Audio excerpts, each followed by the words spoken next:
Yep, get recording. I've hit record. I'm fearful that one day it's going to be one of these big episodes that me and Hamish fucking love, and we're really looking forward to you seeing. And you're going to come in and go, "I hated this one." It was terrible. Yeah. So before we started recording, I think it was Hamish that said that you were really excited to see what I think about this episode, right? Yeah. Yeah. I'm not going to say it was anticlimactic. Oh. But I am going to say like a lot of it was what was expected in a way that you have been sussing some stuff out. Yeah, I'd say I've been thinking the last few times we've been doing this that like you're watching this in a very weird way, and we're sort of overloading you with stuff that I don't think you would have noticed if you were just watching it. So like things that should be surprising are less surprising because we've talked about. Yeah, we've probably drifted a wee bit too far forward a lot of the time, where we were much more careful to start with. I think it's more like we've not really done spoilers or anything, but I think it's like because we're analysing it so closely, and reading it so closely that the things that should be more background are brought more into the foreground. I think. Yeah, I don't think that's necessary. I mean, I like it. So it's a way of watching it. Yeah, no, there's no better. And because of a lot of the build up to it, and because like you say, this is just the realization of various ingredients that you're breathing again, Drew. No. What?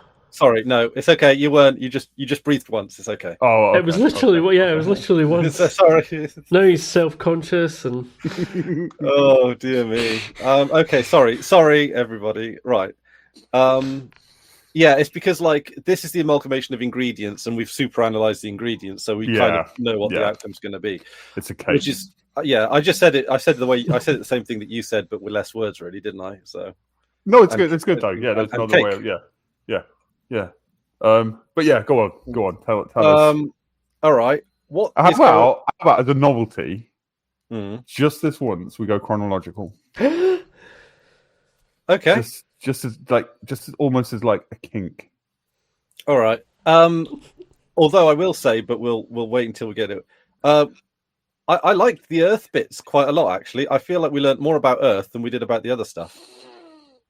What are the Earth bits? What do we learn on Earth? We basically learned that Avasarala is kind of coming out of the shadows a little bit by saying, like, basically, I don't think she says it outright, but she certainly makes it somewhat clear through implication that she's been talking with Fred Johnson. Yes. You know, she makes reference to treason and that kind of stuff. And I'm not sure she actually revealed it. She didn't reveal it, but I know what you mean. She revealed information that is going to raise a lot of questions. Yeah. I believe him to be an honourable man and stuff like based on what? Yeah. And it's a case of, and it's like, look, something big and serious is going to happen. This isn't the time for politics and secrets, right? This is the time when we put all that shit aside and we just do the thing that saves everybody, right? Like, and she has one of those moments. I like that in this episode. I like Aaron Wright a bit more in this episode, actually. I don't think he's an unlikable character. He's a corrupt character. He's flawed, but I don't think he's unlikable. I like him. He's flawed, but he dresses well. And always an important thing, you know. Yeah, and I like how Avasarala it gets a bit short with the new admiral guy, when he's like you're a hammer, every problem's going to look like a nail or something to that effect.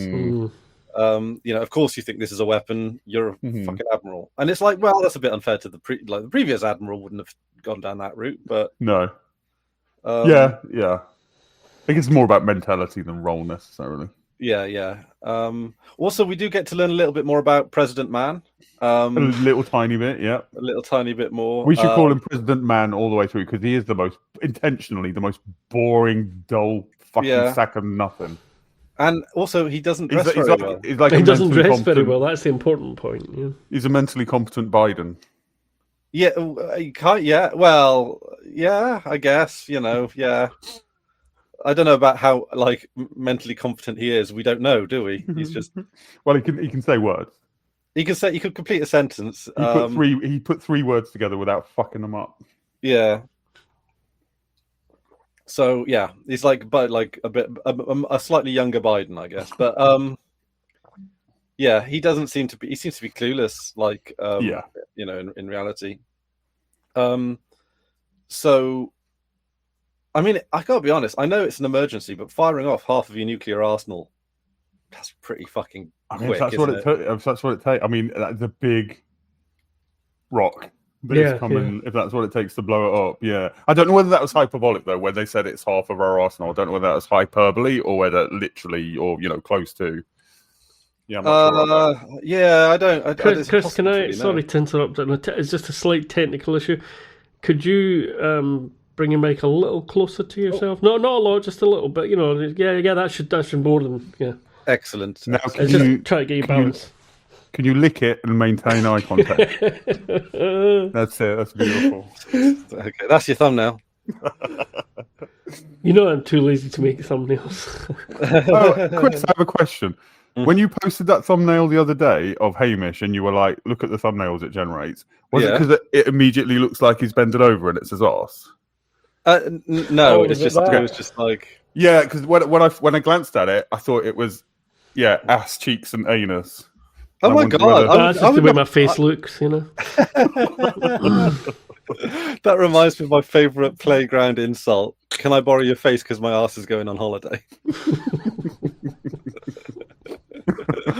Oh my God! It says playground. Love it. Oh man. Okay, so and also, Erin Wright is kind of done with Jules Pierre Mao, right? Jules Pierre Mao. French. How does that? I've not watched ahead currently, so because Jules Pierre Mao, he calls him angrily and then knocks his phone off the desk, doesn't he? He's like, "Fuck you, you need me again." It's a Google Home, I think. Is that I love that he bashes it off the desk. That's so fitting. You can't slam a receiver down anymore. No.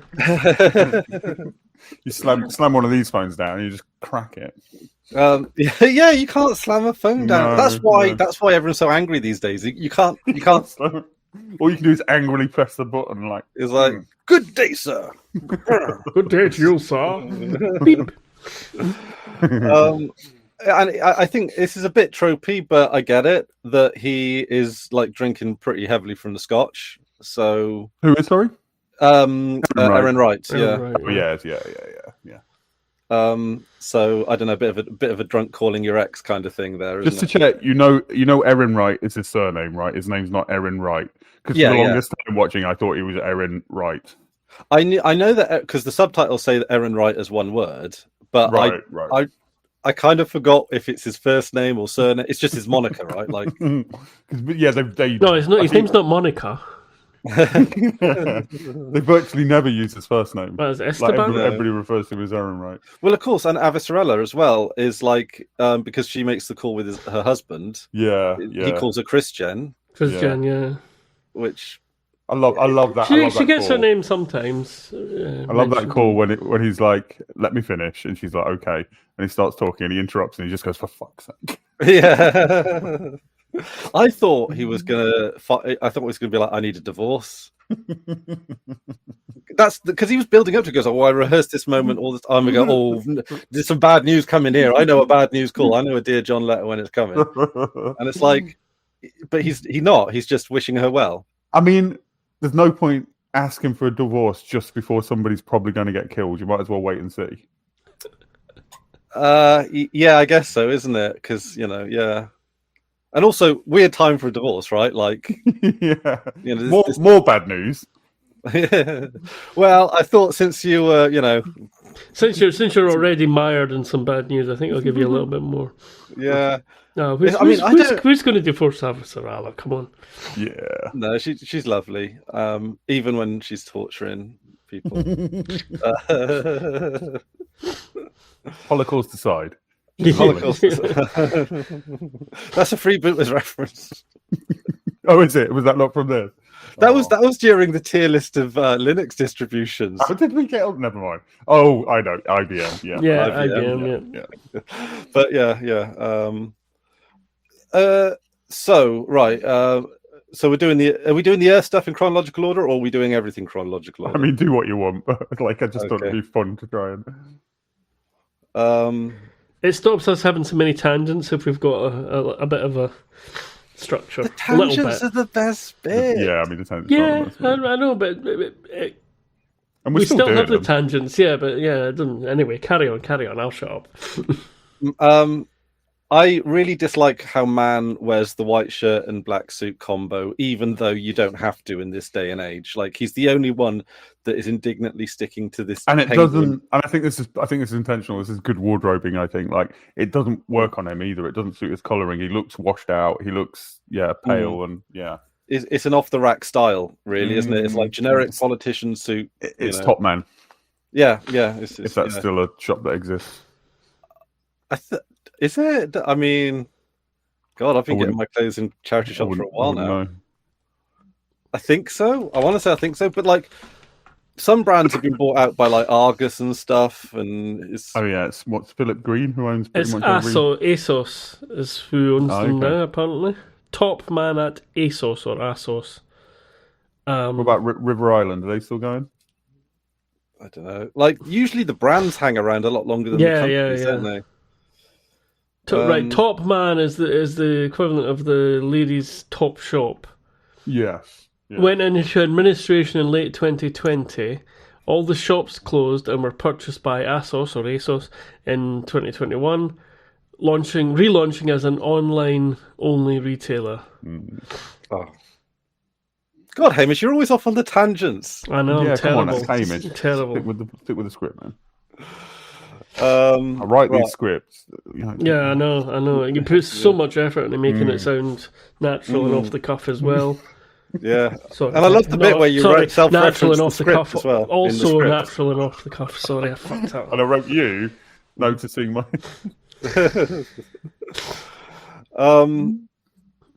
Also, one thing I kind of feel, and maybe on the technical side of things, when they have the thumbprint bomb activator, right? Like, is that, or from a technical point of view, is that like largely ceremonial? Because I can't really see a way how you would encrypt the launch of a huge arsenal to just be activated by two simultaneous thumbprints. No, that's to stop it activating, right? Or right? Well, when President Mann and Erin Wright. Oh, I thought you meant on the bomb itself. That was less. Oh no! I wondered about just a touch panel. Yeah. I wondered about why a nuclear device would fail safe to detonating. Yes, it does seem a bit odd. Well, yeah, but I mean, I think it's. I think the detonator's installed, but it's not working properly. I think that's the point. Yeah, it got hit by the shrapnel. There's nothing that should happen. Though, There's nothing that should happen to it because these are mining nukes, right? There's nothing that should happen to that where it defaults to going off. That's weird. It is a bit odd, yeah. But yeah, no, the thumbprint thing, yeah, I think that's because they have the nuclear football, don't they? Currently, that's the kind of thing. But presumably, like, I mean, I don't know how this stuff works, and I'm assuming it's super classified. I've never been in command of nuclear arsenal myself, so. No, I can't really talk to that. No, but I just kind of feel like surely there's got to be a man with a lever somewhere, right? Like, well, the way they actually, I mean, it's authorization is what that's about. In reality, at least from my understanding of how things work in the real world, people still have to launch things, and and it happens in individual places as well. As a fail-safe to there being that, because if you cut off the head, then everything's impotent, and that's not what they want. Covered in war games. Yeah, documentary. So that makes a lot more sense. Is that it just the thumbprints essentially just send a encrypted email. That's how I take it. That's what I take it to be like. I mean, at this point, it might be entirely automatic. Might be. That seems like a terrible idea, but Yeah, I mean, there's got to be someone. Idea is, I mean, it's like if you think the one that's most clear is the submarines one, is because nuclear submarines can lose touch for long periods of time. They have like a standing order set of things that they open up if they can't get communication. At that time, where a Russian sub was in a situation where if they've been following procedure, they were. Oh yeah, they should have launched their nukes, and the captain just decided not to. Yeah, and that's that man. And because apparently, like there's a Wikipedia page about it. I think I read once, and it basically stopped a World War III, right? Oh like, yeah, it's happened more than once. We've been close to it a few times. False. There's that guy that he was like I think he was a radar operator or something, and he just held out against everybody else because he was like so sure it was a false thing and everything, Anyway, carry on with our. I'm gonna. But okay. So they. Oh, there we go. Very intimate. Yeah. Had to reach around behind the monitor for my biscuits. So they, as it currently stands. Ooh, nice. No, nice. We're not as posh as you. No, I say niece as well, I'm afraid. I used to say nice, then you said niece, and now I'm just copying you. So as it currently stands, we don't actually know where all of that nuclear arsenal, what it's doing, right? Because it's like it's going right, and then they made it divert away from Eros, and it's like, and then the lady was like, "I'll take them on a long journey," and that's the lady being Kamina. That's the one, yeah. Community, yeah. And so that's the last we know. Cara G, Kamina drummer. Yeah, and so, like, can you land them or stop them or give them back? Oh, I was mixing up in my head whether you'd seen it. There's a way. They have a novel way of doing it. Let's put it that way. Yeah. Oh, okay, all right. So, I'm assuming. Okay, all right. Did Yeah, all right. I can't possibly think either that they blow up something random, or they or they blow up Naomi's stash, or bear in mind they've got probably enough nukes to like take out Mars. I don't mean turn it to dust, but kill everybody on Mars. But they don't do that, I'm assuming. Do they just like crash them into each other or land them? I mean, they're very expensive. You don't want to just like discuss. Can you like deactivate them? Put it this way: does Fred Johnson seem like the kind of person to you that's going to destroy an asset willingly? I mean, I really don't think that happened near the end of this episode. The thing that's happening. We're just talking about spoilers and messing things up, and I went and bloody blown it again. It's not a major plot point in itself. It's more, yeah. But it is novel. So we just sells them back, or well, hang on a minute. Why am I asking you? I'm just thinking out loud. Yeah. I mean, to be honest, I can see anything being possible. I can think Fred Johnson's like, you know what? I'm going to use this to ingratiate myself with the UN. Here, I put them in a nice little padded container for you. Have them back. The novel thing I'm talking about is how he collects them. Yeah. Big net. Asking about blowing them up. Big net. No, I reckon it's going to be. He's going to use the little tugboats to like drag that would them be in. Cute. Just one tugboat, just like latches onto each one. Yeah, because he's got. I mean, I'm just assuming that it's if we're looking at things we've already seen and applying them, Chekhov's tugboat, for example, like it's. You know about Chekhov's gun, but we've never read Don Quixote. All over the shop. That's what we should do next video about. We need to all read Don Quixote. Where does the donkey come into it? It's Rocinante. That's true, actually. Yeah.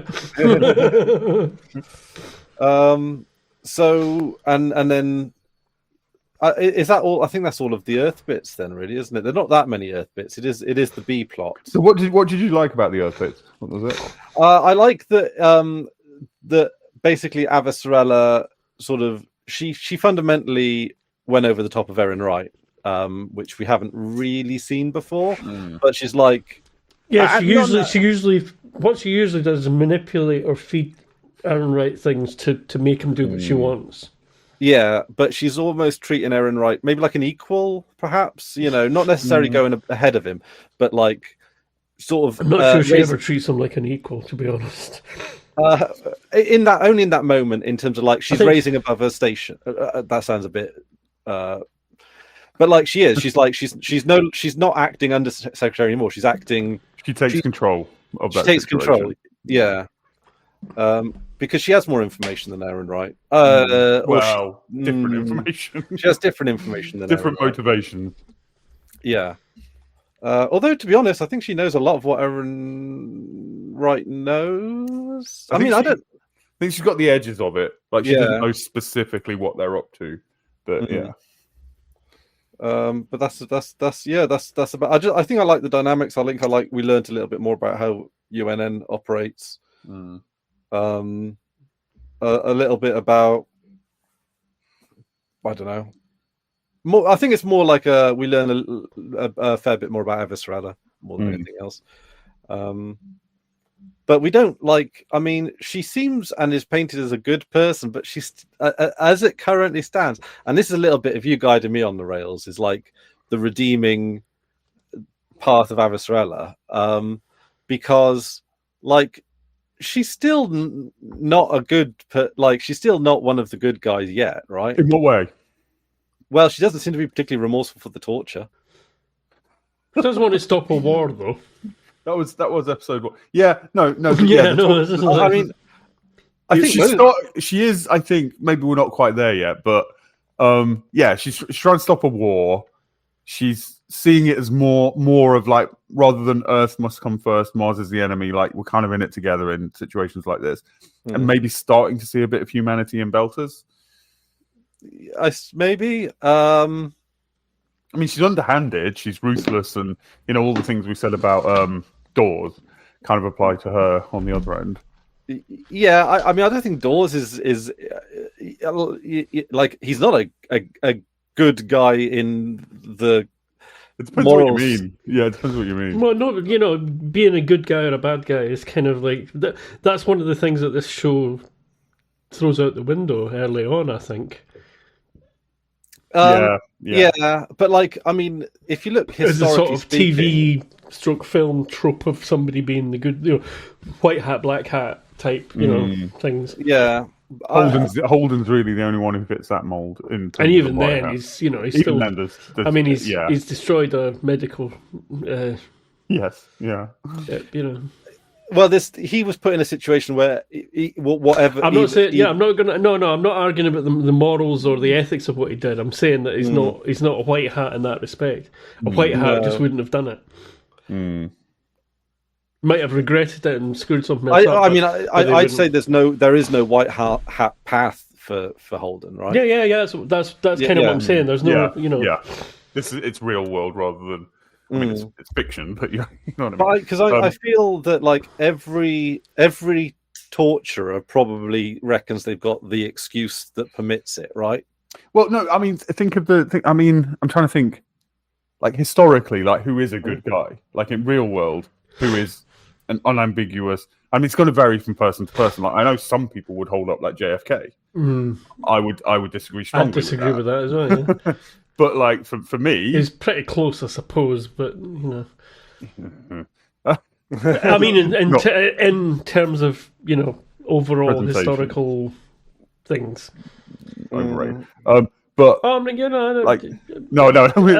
to it. I don't want to get into this discussion. Like, for me, a different thing. Like, in the same as Avasarala, like did dirty things to achieve something worthwhile. Like Lenin, Mao might be a bit more controversial, but. Like figures like that, revolutionary figures. You could say George Washington for America. None of them are spotless. No, I mean anarchists would argue that by the virtue of holding power, probably sullies that anyway. I mean, you could say, what about the turnip farmer? And all he does his entire life is just grow turnips and be nice to people. Yes, but he's not. I agree. I agree with that principle. That's kind of Taoist, right? Or Buddhistic, but inconsequential, right? Like he's also not making. Yeah. Like he's not changing the world for the better. Yeah, he's just making it. So and then you've got the whole like evil prevails when good men fail to act kind of thing, right? Like, see, what I would say, this has come into things before. We've had examples of this, and I can't recall them quite now. But to me, like the greatest act of heroism is sacrificing your own morality, doing something you believe to be morally wrong for the greater good, for the benefit of other people. And we've talked about that idea in things. Yeah, sacrificing your own beliefs, everything you believe to be right. That is a true sacrifice. It'd be better if I could think of an example, and I can't. Yeah, no, I totally know what you mean. Like Abraham. Like you'll get your hands dirty so that other people don't have to. Yeah. Whereas I think the liberal conception of a good person is somebody who never gets their hands dirty. I think that's actually a huge problem. Yeah. Okay. I don't know what to do with that tangent, but it's food for thought, right? Yeah. All right. Shall we get onto the meat of the episode? Miller. Sorry, I didn't say it as well. So he kind of at this stage has already accepted he's dead, right? No, he hasn't. He talks a little bit about it, but like, I think there's a part of him that's resigned to it to being a suicide mission, right? Before we move away from Earth, I've just consulted my notes to see if I got anything, and there's the lovely little bit where Avasarala says to Erin Wright, when they're talking to Holden, "Oh, it's a good job your assassins missed." Oh yeah. I thought that was nice little jab. Actually, when another bit is Erin Wright says, "Did you ever imagine you'd see something like this?" And then Avasarala just nods and it's like, "You thought you expected the aliens?" It's like, "Yes, in my little diary here. See, you know, my tree of possibilities." I'm pretty. Well, I'm not hugely confident in a lot of my beliefs a lot of the time, but one of the ones I feel pretty confident in is that we're not going to see alien communication in our lifetime. Really? I would. Anyway, I think what she means by that, because it's something she's mentioned multiple times, she worries about rocks hitting the Earth. Like it's a theme with her, and this is a big rock coming at the Earth. Yep. She definitely does mention it a few times. And then she's on the roof in the fucking episode, so it's a throwback to when she was on the roof with her grandson. Yeah, that's the one. Oh, hey, that's clever. I like that. And it's also a kind of. I also take that. Although she's talking about it literally because it's the way that it's a good way to attack a planet is to throw make sure something huge hits it. But I also take it to be a kind of almost a reductive thing about like cavemen hitting each other with rocks. It's like it's like the lowest level of war is throwing rocks at each other, sort of thing. And the most kind of like the most pointless. Like there's never a good reason for it. Like the cavemen, like that's stupid. Stop it. You've got enough resources. Like share. There's that aspect of it to me, I think. But it's a little bit like the rocks just get bigger. Yeah. Bigger sticks, bigger rocks, but at the end of the day, it's still the same difference, right? Each other, Yeah. Good. I like it. Good. This gets a good tick. Actually, interestingly enough, I sat down to watch this for the second time with my notebook out. I didn't actually make a single note. Did you not? No. I think a lot of it just sticks in your head. Yeah, a lot of it does, and a lot of it, So we still don't know a lot about the Eros rock, right? Like how it moved. There's no visible thrusters or anything like that. Like it just seemed to have energy. I mean, they mention it in this episode. I think, like they're talking about the thermodynamics of it. Naomi and Amos. Yeah, because they're the two engineers. So they're seeing a shit ton of heat, and they realize that's the waste heat. So if that's the waste heat, this thing is generating like a fuck ton of energy, and so that's, in the broadest sense, that's how it's moving. In terms of like how that's actually happening, they haven't got a clue. The connection between so this is the thing that makes it stay within the realms of physics. They're not explaining the mechanism by which it works, but they're explaining that it does have to still obey the laws of physics. I mean, and that's what they make clear. That's what Naomi makes very clear in this episode. I think she literally says like at least the laws of thermodynamics still apply or something like that. Yeah. So it's not magic, is what they're saying. Yeah, but it's just a manipulation that's so beyond our knowledge that So I think that's important to bear in mind, really. Does it in order for it to change that kind of trajectory? Does it not need to push off something? What do you mean? If you're in space, you can throw. If you've got an object, and it's just a matter of Newton's second law, equal and opposite actions. Yeah.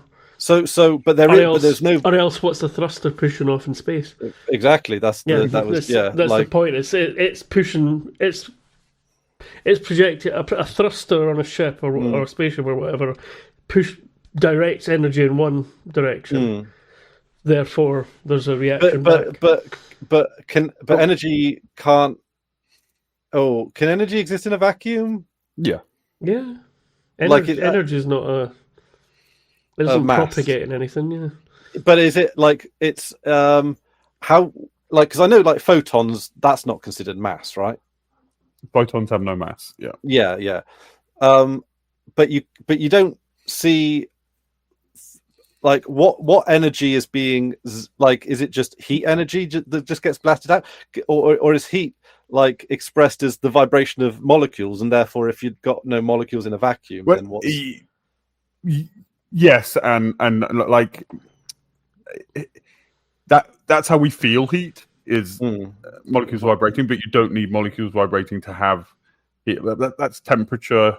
Like infrared radiation can still exist, which is what infrared radiation can pass through space. Yeah, and then it becomes heat when it hits something physical.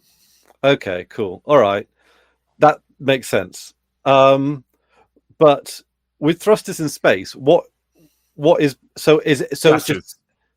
It's gases. Our current technology, and with their fusion drives, I think it's gases.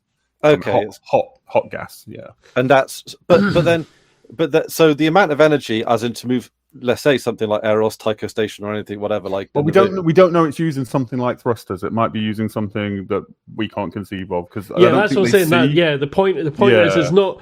It's not magic. It's a bit hand wavy and unknowable for us, but it's not magic, and that's the point of what Naomi's discussion quantum is about. Displacement. And I mean, think about wind. How does wind work in the atmosphere of Earth?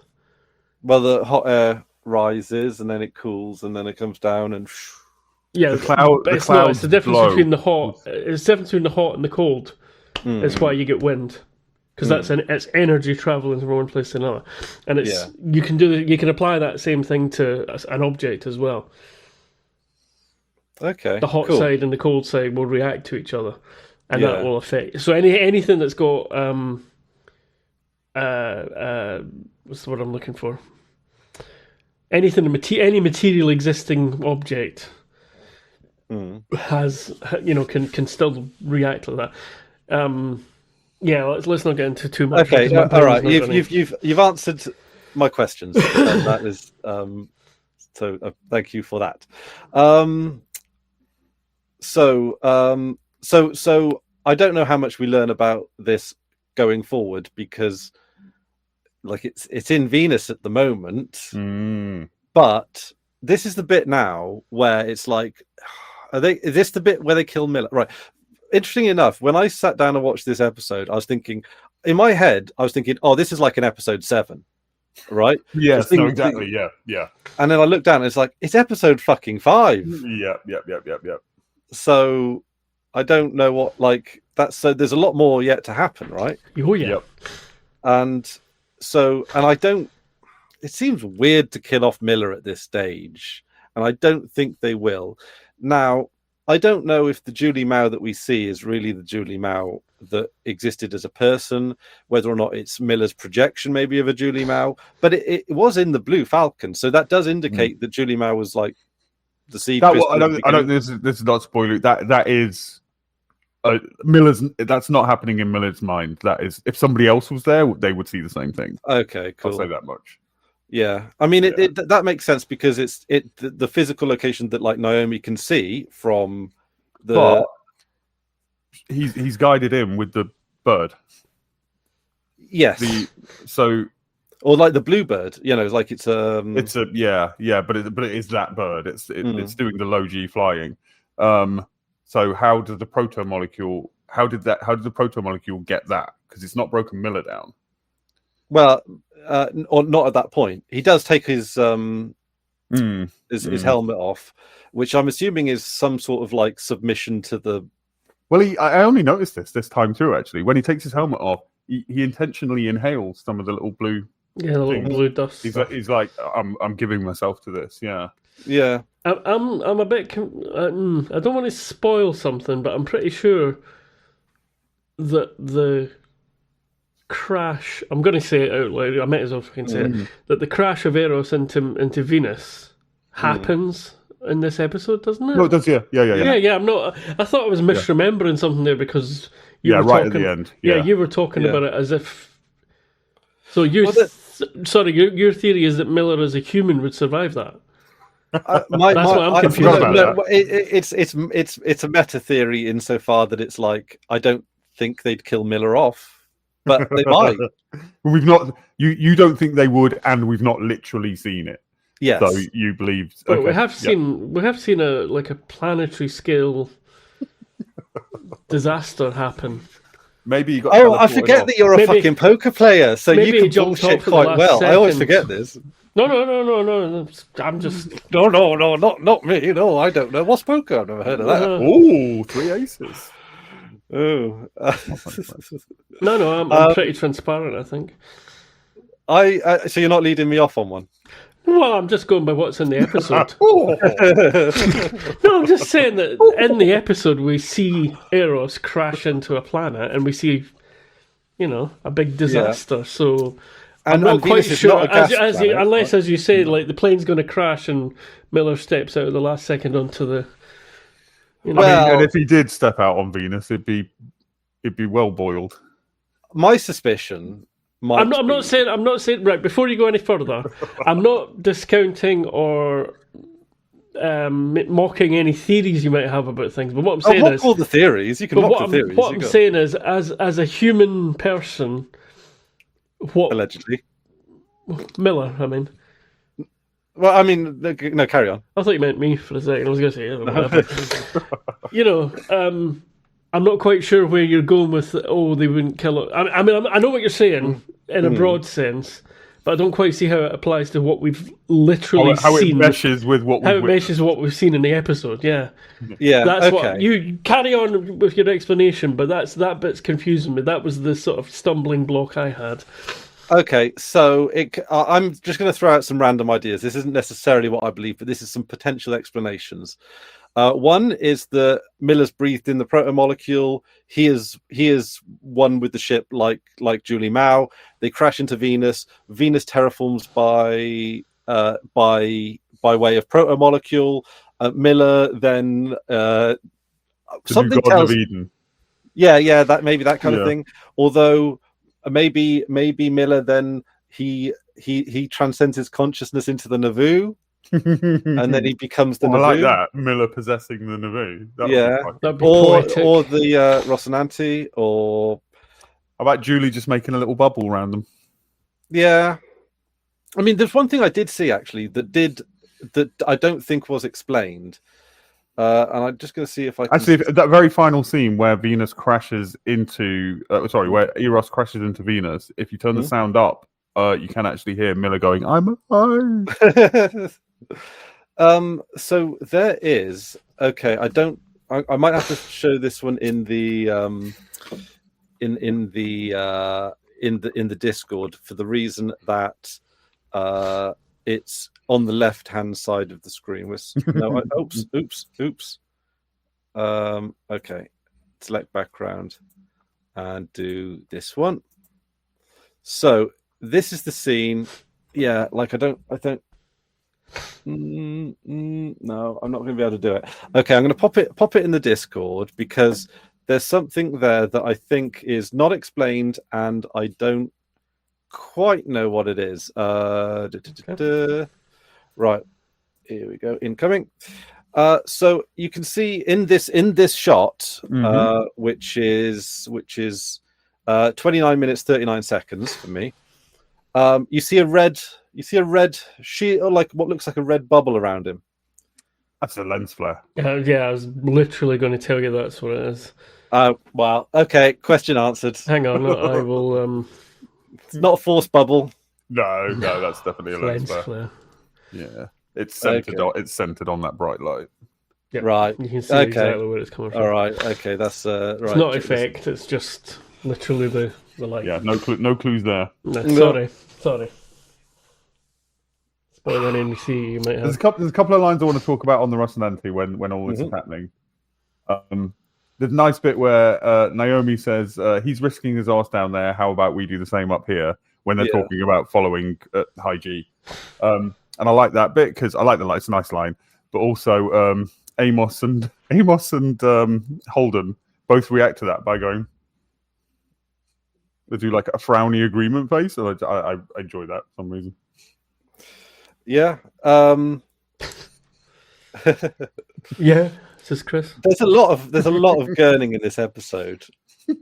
There's a lot. That bit's almost sitcom, and then later on she says to Miller, "Think happy thoughts." And again, Amos and Alden look at each other and just like smile in an almost comedic way. Yeah, oh my god, I forgot the Oh, actually, when Naomi was saying like things like, when she was like talking to Miller and like think happy thoughts, that kind of thing, giving sort of vaguely encouraging words, I thought the protomolecule was perhaps intercepting the radio communication to like draw Miller in and keep the Rocinante away. Like, yeah. Because the thing is, it's like one of the things that we're sort of learning about the protomolecule is that it can really fuck with all kinds of radiation across the entire spectrum, right? So we've seen it fuck with radar. We've seen it fuck with nuclear radiation. What else? I feel like I'm missing something. We've seen it but like also we've seen and this isn't connected to it, but the stealth ships, right? Which is like some sort of like it's I don't know, I feel like it's a bit of a like planting a seed in your head type of thing, where I'm starting to think that the protomolecule / Eros can probably fuck with visible light, and it could probably, I mean, in creating that bird, it's fucking with visible light. So we know. So it's something. Objection, Your Honour. Go on. Creating the bird. Who else sees the bird? Invisible light. I take your point, but like all the other stuff earlier on in Eros, everybody else saw the sparkly, blue things that they. Oh, I'm not saying that they're not there. Yeah, I think the bird is made up of those sparkly flecks. Well, I mean, you could even go so far as to say the bird is just a cinematic metaphor. Prop. Yeah, metaphor. No, I think it's there, and I think it's important that it's there. Okay. I mean, it could be the case that the protomolecule knows inside Miller's mind. Well, this is what I'm stitching together. So the bird appears for Miller when he's at junctures, when he's taken one path over another, and the path it's the path that leads to Julie. And then when, at least this is how it's presented, when Miller's coming into the Blue Falcon, into Julie's room, she sees him with the bird. So the protomolecule, it's seeing something with, like, something is happening with the bird and the proto-molecule and Miller and Julie, like they're all connected in some way. So the time when Julie was in the Blue Falcon before all this, and Miller and Holden were coming in, and then there was that shot of Miller with the bird. Was that like the proto-molecule doing a thing? I think, and this is just me going out on a limb, I think the proto-molecule was steering Miller right back then, and the bird is we did talk about this early on, didn't we? We think it moves in time, or it can activate things in time. Like we know it doesn't give a shit about what we understand as the laws of physics. Like it obeys the laws of, but it's got, it's as a better so it might be able to act through time, and I think way back it set Miller up on this path, and the bird is tied to that in a symbolic way. And is a symbol that is shared between Miller and Julie, but when she sees him entering the thingy, so then she uses that symbol to say, trust me, come here. Okay, yeah. And presumably if that tracks, then maybe the proto-molecule is more involved with the Razorback than previously thought. Well, it's getting that from Julie, I think. Yeah. I mean, she thinks or as far as we can see, she thinks she's in the Razorback heading home. Yeah, I think that's more of a sort of mishmash of memory and reality than it is. I don't think that one's like deeply symbolic. I think that's just it's so the Razorback's important to her. It's her. It was her ship. It's like her. It's her car. It's like a teenager or young person with their own car or whatever. It's a rosebud. Yeah. Are we thinking that Julie Mao? This is the Julie Mao that in some sense, yeah. I mean, not literally. She did die, and the proto-molecule drank her up and then created her again. Did we even see that? We saw it create. Was it fingers and hands of other people on the way in? Right. Yeah, and it created. Well, it again in the light show sense, it created. Can't remember any of his names. Jensen. Oh yeah. A copy of Kenzo, Kenzo Jensen. But then, because it did go through my mind that actually is this a hallucination that the proto-molecule is using to manipulate Miller? Now, I think Hamish, based on secret communications, I think Hamish might lean that way. Okay. I don't, but I think Hamish might, and I think either are plausible. Well, I think, this is something that's not going to come up for a long time in the show. So okay, let's just. But it goes on for a long time. So when they blast, when it goes into Venus, then that's not the end of the whole show, and this isn't just like the remaining 5 episodes of just going on a picnic or something. So, we need a holiday just to get over all this. I'm talking about. We know there's proto-molecule elsewhere because we know that. We know that Naomi has, she stored that thing. I'm not saying anything that isn't. Okay, so episode 6 is Naomi's like, you know what? Let's get rid of that remaining proto-molecule because it's all gone now, and we can just brush it under the rug. And so they stick it in. And then we'll go to Space Ibiza, Space Picnic, Space Ibiza, Space Picnic, and I mean Alex is going to just sort of muse over it for the rest of the series as well. Just there going, oh, what did we do the right thing? Oh, I don't know. Is Alex annoying you at the moment? Sorry? Is Alex annoying you at the moment? No, I like Alex. He's one of my favourites actually. But he does muse a lot, doesn't he? He does. He does dwell on things, Yeah. But I like that about him. And there's a part of Alex in all of us, isn't there? That's the thing about Alex I kind of like as a character, is that he's a very it's like he's a very relatable character to he feels very universal as a character in a way. I've got to say I like him the least. He's the least interesting to me, but he's I'm not saying he's not. Yeah, I wouldn't say he's not likable as a character, but he's not very interesting. No, he's not hugely interesting. I mean, he doesn't get as much time as the others. That's true. Yeah. And also, he feels like he's he's definitely not interesting. Everything I like about him is very surface level. He cooked the dinner for them, and that's nice. He wanted them to come together and stuff. But he is the Michael Collins of this endeavor. In the sense of the Apollo missions, not the Irish Republic. Yes. Yes. There's another nice line. This is just little comedy moments on the Rusty, which I think is interesting in this episode, where Miller says he's getting close to Naomi's hot zone. And Holden's like, yeah. Oh, and I like the bit actually, the other comedy bit where sorry, who's the lady, the OPA lady with Kamina? With Fred Johnson? Kamina. I like the bit where Kamina's like, "You've got half of Earth's nuclear arsenal at your disposal. You must be the most powerful man in the world." And then he's like, I don't know about that. Go and make me a coffee. And then she gives the sign that you mentioned, which is that. Is it that? Yeah. V's extra V's. I love her. Yeah, I love belters in that way. Just like those, the hierarchy. Go fuck yourself.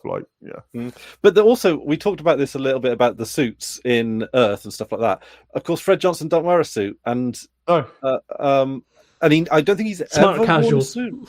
He wears like Dad Down the Park kind of clothes. Yeah, like good, like nice clothes, but very comfortable.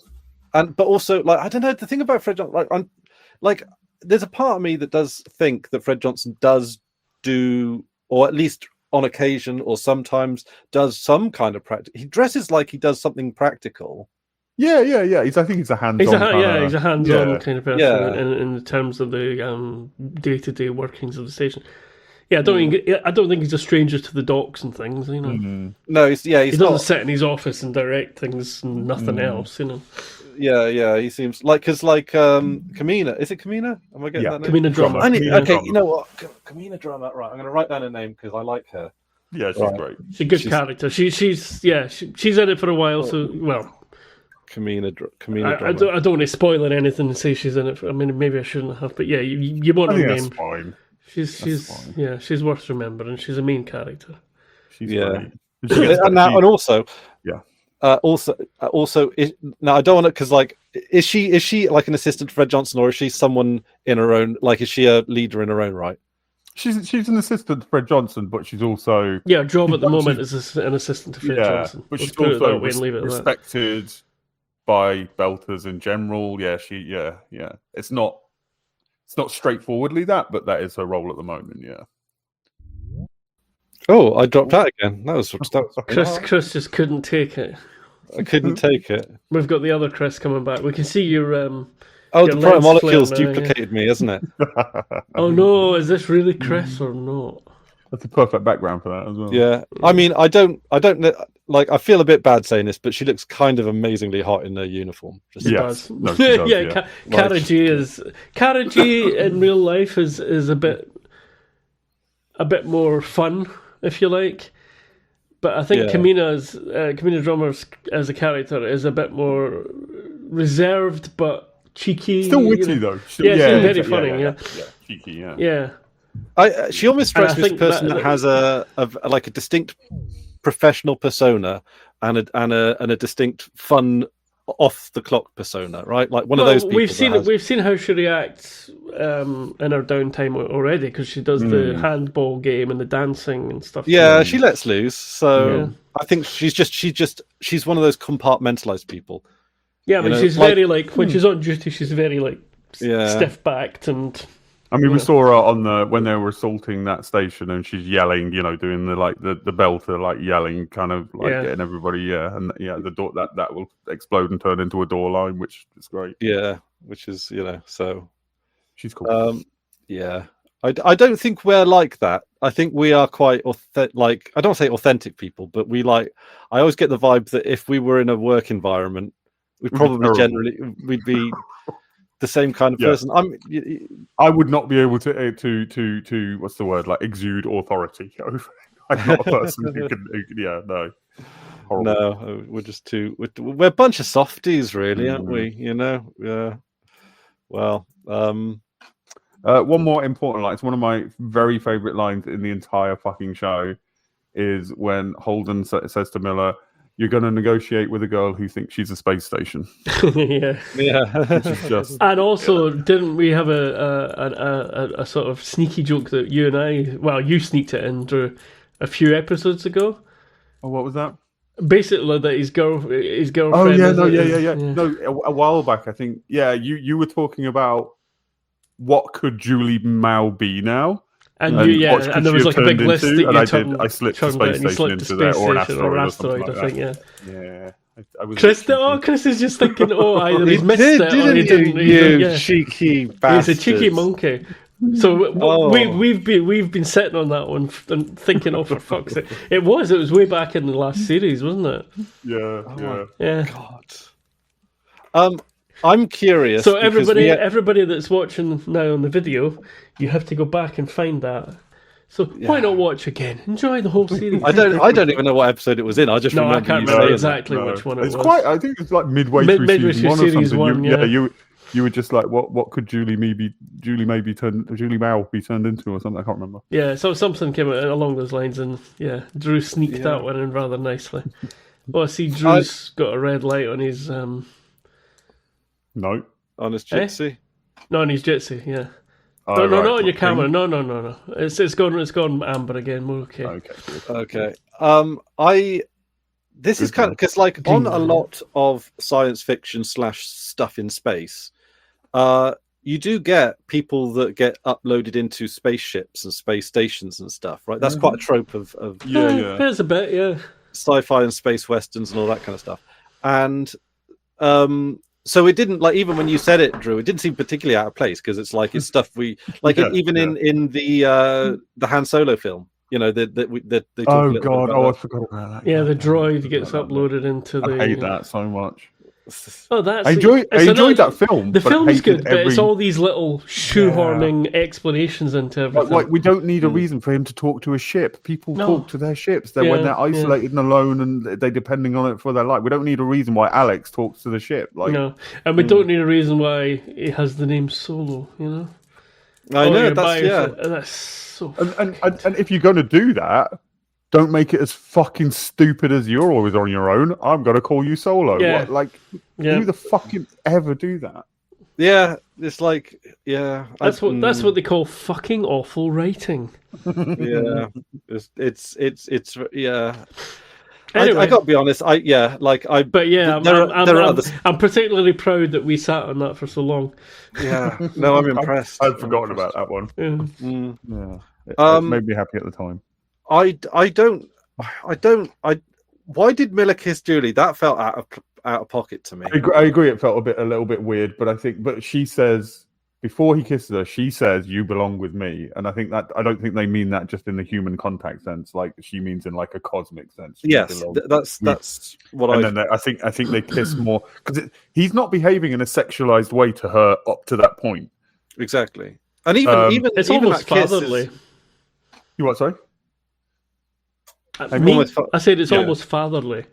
Yes, I would say fatherly, but I think that kiss is rather than being a sexual kiss, I think it's just a union, a coming together. Yeah, but then an embrace would have been. Well, I mean, it's a kiss and then an embrace, right? So I think an intimate union. I mean, there is, like, it is a love story. He is in love with her from way back. It can be read as creepy because she's never met him. She's got no reason to be in love with him. But like that's where the backwards through time things comes in. I think she's been connected to him as much as he's been connected to her for this whole time, and this is them finally coming together. And it is like it's a love story, it's a romance, but not in the straightforward sense. Like it's obviously it's like a cosmic kind of love. Right, or a cosmic joining. That scene was certainly romantic. It's a bit like V'ger and the characters joining in Star Trek. Yeah. Or the Borg. Is this the Borg? No, this is the motion picture. The original series, the first movie. The motion picture. Star Trek, the motion picture. When I can't remember her name. That character's name. Ilea and Decker. Yeah. I know. I recognise those names because they come up in Deus Ex, don't they? Oh, only as like data cube names. Oh, right. That's cool. There's a lot of like Star Trekky. I mean, I don't know not nearly as much about Star Trek as you folks, but I do know a few of the referential names and stuff. I didn't know that. Yeah. Sorry, my screen is very filthy, and I've got a light hitting it, and I'm noticing it, and it's like, oh my god, it looks like you two have got spots and stuff all over you. Oh no, dear. Try and wipe this off. Can you vamp for a second? I'm just gonna go for a space piss. Okay, enjoy your space piss. Yeah. Oh, that's interesting. I don't think Chris has ever taken a space piss in the middle of a show before. Yeah. But we could have a little HR chat while he's gone. Yeah, HR chat. Like, how are we going to tell him he's not coming back for season 3? I know. It's terrible. And we're accepting applications as well. Yeah. So if you want to watch the show for the first time, it's just not working out. He's always late. He likes Alex. Yeah, I know. Terrible. Picking the most boring character to like. Yeah, my screen is absolutely filthy. I just can't. I've got special screen cleaning stuff, but none of them ever work for flat screens. They never have. No, I just use not wet, but a slightly damp tissue. Yeah. No, it's just not working for me. Yeah, I was just going to say that, I wonder if anybody else who's watching the show, our show, that is, knew about, who had watched the series, had cottoned onto that thing as well. Because I hope so, yeah. Even if they did, I would hope that they wouldn't have said anything to not spoil it for Chris. So I just wondered if you were one of those people and you're now going, oh yeah, that. There were kind of two, but the stake one was the first one where he mentioned at least he wasn't staked to a wall, and we're both like, yeah, that one was great, yeah. And then I think I said an asteroid or something rather than a space station. But... Yeah, it was an asteroid. It is both. Yes, technically both. But then always back. Right. Yeah, I just tore myself back into existence. Let's hope he doesn't watch this one back. Yeah, don't watch it. Oh dear me. Okay, I can't watch this one back. Well, at least not to the end of the series. Okay.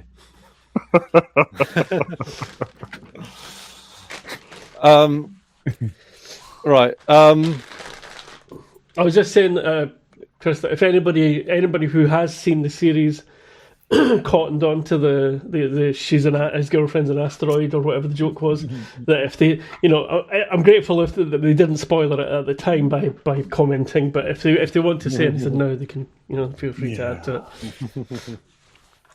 it. So I noticed the chronological thing went out the window a bit as well, didn't it? Just realised. We were pretty, by our standards, we were pretty fucking chronological.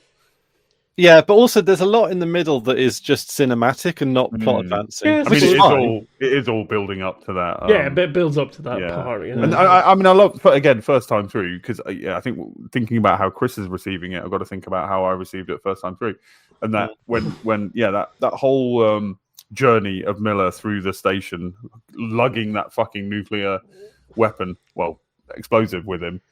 That's tense as shit. I was so tense. The bits where he dropped it, it's going.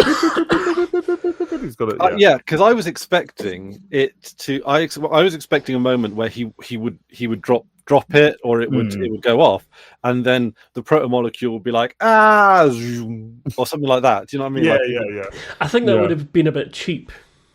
It was definitely It would have undercut the tension. But there is when he gets to Julie with the bomb. And it's beeping for that last time. He does think about it. He thinks about just letting it go off. There's a long moment where he's like, fuck it, put your hand on this, love. Yeah, but also the thing is, he doesn't really explain it. Now, I don't it's not going to hurt you. Well, actually, that's just a lie. Well, no, not as long as she keeps her hand on it. He didn't say that bit. No, he says, put your hand on that. Put your hand on it. She says, what is it? It's not going to hurt you. I think that's fair. And also, as soon as she touches it, she just deactivates it anyway. So yeah. Also, I think what he's saying is that putting your hand on it's not going to hurt you. I don't think he's saying that the thing is not. I don't think he's referring to the device itself. I think he's talking about that. Yeah, just do this. It's okay. You're not going to get hurt by putting your hand here. That's making it sound sinister, isn't it? Sorry, I didn't mean it. So she permanently deactivates it then? Yeah. When she puts her hand on it, the screen just goes off. Right. Okay. Yeah. Well, I would read that as the protomolecule absorbing the energy. Yeah, that's what I. Yeah. But it's definitely inert at that point. Yeah. I mean, does because like the energy for a radioactive bomb, all of that energy is chemically stored in the bomb. Right, well, chemically isn't quite the right word, but yeah, I know what you mean. Yeah. I mean, like it's subatomic. It's subatomic, science, so it's no chemical. Yeah. Science is holding it inside. Yeah. Okay. Like it does. Like it doesn't draw in energy to explode or nothing like that. Like all of the energy is I mean, assuming it works like ours today, it's a ball of plutonium. It's radioactive, but it's not critical. And then there's explosives around it, normal explosives that explode and force it to be more dense, which makes it critical, which makes it go boom. Mm-hmm. So yeah, if it's just sitting there, it's just a radioactive lump of plutonium. Yeah, but I mean, in terms of like there's a lot of energy contained in it, right? That's basically the point I'm making. Well, there's a lot of energy contained in all matter. Yeah, that's kind of the thing. Yeah. That's right. Like, so there's mostly nothing. Yeah, mass is really energy. So okay, right. So on that principle, then and we're pretty like I don't think it's been explicitly like shown or whatever, but like I think it's reasonable to assume that the protomolecule can just it can rearrange atoms. Yeah, because we're talking it's got the power to do things at a subatomic level. Yeah. So in that case, God, sorry guys, but I'm being so vain, but my beard's uneven. This is really winding me up. I think you should go Bullock. I think you should go Bullock style. Well, yeah, I have before. I have had it. Yeah. Like no, I know. Before, I've seen it. Yeah. I'm thinking about doing it again, but this side is going to have to grow back. Because the Bullock thing will work well because your moustache and your little bit here are darker than this bit here, and that'll look cool. Yeah. Sorry, sidetrack from my vanity. So from a subatomic point of view, there's no more energy in the bomb than there is in any other sort of matter of that mass and density. The only difference really is it's radioactive, so it's putting out energy all the time, whereas lead isn't. But well, energy, from E equals mc squared, energy and mass are interchangeable. And really, what we think of as mass is mostly just contained energy. That's probably not the right way to put it, but it's just energy. Yeah, that's what the Higgs boson was all about. And that's what shifted us into the weird timeline. Things only went downhill from there. Yeah. There's a timeline where everything went right, It's not this I know this is it's a joke. It's a joke we make, but it does really feel true. Like it feels true. Like sometime in the early 2000s, something just went whoop. Yeah. And it was, could be the Higgs boson, could be 9/11. It could be, it could be the birth of Hitler too.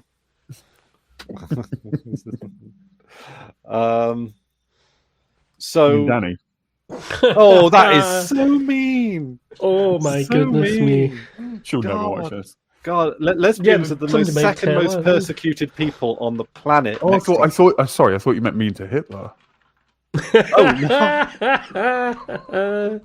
God, that's so mean. No one tell Danny he said that. We can't. No, she'll love the attention. Don't worry about it. Oh God, as if they haven't gone through enough. Who? Americans? No, lesbians. They have a hard time of it. They really do. They have, I thought you meant Americans from the people like from the south of America. They apart from gamers, they are the most oppressed minority. In what way? In what sense? How do you mean? Well, it's just like I thought brown people had a bit of a harder time, really. Gamers, most oppressed minority. I don't make the rules. I don't make the rules. It's gamers and it's lesbians. Like lesbians historically have done relatively well compared to gay men because they've kind of gone under the radar. Is that what they call it? Well, I don't know. That joke didn't mean anything, but it was just. Yeah, I think because like a lot of queer spaces are dominated by men, and because they used to have like lesbian bookshops. That used to be a big deal, and they've all just gone away. I was thinking about this morning, right? Like, I don't quite understand the concept of the lesbian bookshop, because it's like, if it's a bookshop, they want to sell books, presumably as many books as they can. Like, it was a community in a meeting place more than It was more like a lesbian community centre that had books. Because I wouldn't go into a lesbian bookshop if I was not welcome. Like, I don't, but I like books. Do you want? I could buy some. I could lesbians. There's an anarchist bookshop down the road. I could go to that. Like, it's no difference to me. But like, I don't mind supporting. Also, AIDS interacted weirdly with being a lesbian, in that obviously lesbians weren't largely affected by AIDS, so they took care of the gay men, which raised their profile within the gay community at the time. But it kind of meant that they were sort of homogenized with gay in general, rather than being their own distinct thing. It's some complicated shit with lesbians. It kind of is, and yeah. Well, this episode's taken a strange turn. I don't know. Like, I do genuinely have some sympathy in my heart for a community that I do feel is like overlooked, even in the queer spaces that it exists. But I don't have a solution to the problem. I just recognise it. I don't know what maybe we should give lesbians the nuclear arsenal and see what happens. I'm fine with that. Yeah, it's. I mean, they're not going to do a worse job of it, are they? Yeah, I mean, as representatives of the patriarchy, I think we can make that decision. Yeah, all vote. Right. Right. There you go. Right. They protected the gay men. I see mushroom clouds. Danny! I was going to say, thinking about Danny in particular, I'm not sure I would want her to have nuclear weapons. Well, let's have a rule that you got to be at least 35 to have nuclear weapons. That seems like a good age, right? 35. I don't like age-based, because the US presidency has that, doesn't it? I don't like 35. Yeah. But would you want someone young? Like, don't get me wrong. 30? There's got to be an age. I would say, no offense, Chris, no millennials. Gen Z can have it. I don't trust millennials. Millennials are just boomers again. Present company accepted. Okay, this is. You're disappearing. You're disappearing because I'm my disappearing. I mean, with all due respect, it was Gen Z was the bigger voting block for Trump, even more so than boomers. Yeah, sure, but that's not particularly a condemnation to me. Gen and also, right? Gen X is what I meant, and Gen Z are like really puritanical. No, they totally are. No, millennials are, and also Gen Z, like they like the gender wars. They have the gender wars. Like, they hate each other, the men and the women, and they hate each other. Yeah, maybe I just know nice Gen Zs. Yeah, you do know nice Gen Zs because they're in the room. Like, trust me, I think the second half of Gen X and millennials are probably the best generations. I know I'm advocating for myself, and we've definitely got the like our criticisms, right? We are the Instagram generation, which is nothing to be proud of. But I think that the latter parts of Gen X was when people stopped getting more right wing as they got older. I think Gen X is shit, but it's kind of not our fault because there were very few of us and we had no political power, and we recognised that, and so we sort of gave up. See, I feel like that about millennials. Like, I shan't talk about millennials because that's a rabbit hole. See, I think there's more overlap between younger Gen X's and older millennials in particular. Oh yeah, no, like, sure. That to me feels like when I say I think of you as Gen X, I think of my sister as Gen X, because like none of this is like clean cut. No, it's not like clean cut because they're younger millennials that are like Gen Z. It's gradients, right? Mm-hmm. So I know a lot of millennials who were brought up in relative economic prosperity and have a sort of boomerish approach to like not really caring about things outside of themselves and stuff. I see that a lot of millennials, but I think we should stop this because this is a whole this is a hot potato. So yeah, like all I mean, and also we see Diogo getting his Belter tattoo in this one. Yes. And he's doing it at a party, which feels very Diogo-y, you know, like. And he's watching the news, and he's like, "Hang on a minute, how long has Miller been on Eros? If he's already home, partying it up." Well, where's home in this case? It's Tycho, isn't it? Tycho, yeah. Well, it makes sense because the plan was plant the bombs, get off, thing hits it, bump into the sun, and obviously the thing missed, so time kind of passed, and Miller's just sitting on the surface of Eros, wondering what the fuck's going to happen. For like a couple of hours, I guess. Yeah, possibly, a day or so. Maybe because doesn't take Diogo long to find a party. Let's be honest. No, he is the party, isn't he? Actually, no, because we see in the previous episode, Miller looks at his suit and he's only got like 17 minutes of oxygen left. Is that the beginning of the episode? No, the previous episode. Because he has a puncture, doesn't he? And he has to patch, and he checks his oxygen. And I swear it says maybe it's 17 hours. Could be 17 hours. Yeah, 17 hours would make more sense.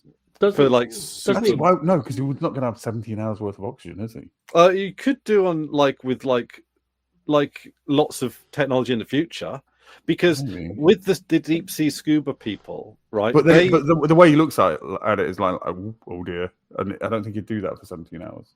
It could be 17 minutes. I don't, but I'm assuming that if his suit leaked for a few seconds and he patched it in, there would be equipment that would presumably regen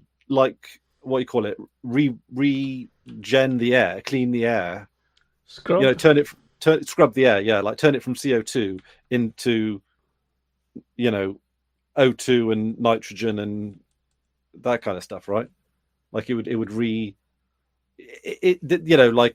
that what deep sea divers use? Like they use air things that scrub themselves, or do they just store a lot of air in a condensed way? I'm of the opinion. As far as I'm aware, it's compressed air tanks. Yeah. But I could be wrong. I'm not really up on that. Yeah, no, I'm not entirely up on that either. But I don't know. I'm guessing with space stuff, they have lots of air or something. I don't know. 17 minutes 17 minutes is not nothing. Sorry, I'm just trying to find have we lost Drew's audio? Have we lost Drew's audio? I think we might have lost Drew's audio. He did pick up his keyboard. I wonder if he pushed a button. Did you push a button? Oh, he's zipped in and out. Oh, and I've got Amber, so... Yeah, I'm just trying to find... I've gone red as well. Oh, I've gone red? Yeah. We might disappear as well in a second. Can you hear me?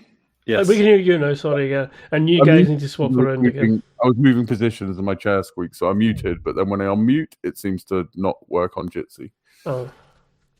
That's weird. Sorry, I've been looking through some details trying to find something about the air thing, but I'm not seeing anything. I mean, if it is about 17 minutes after, yeah, I don't know, that could be a bit weird. Yeah, that might not actually add up.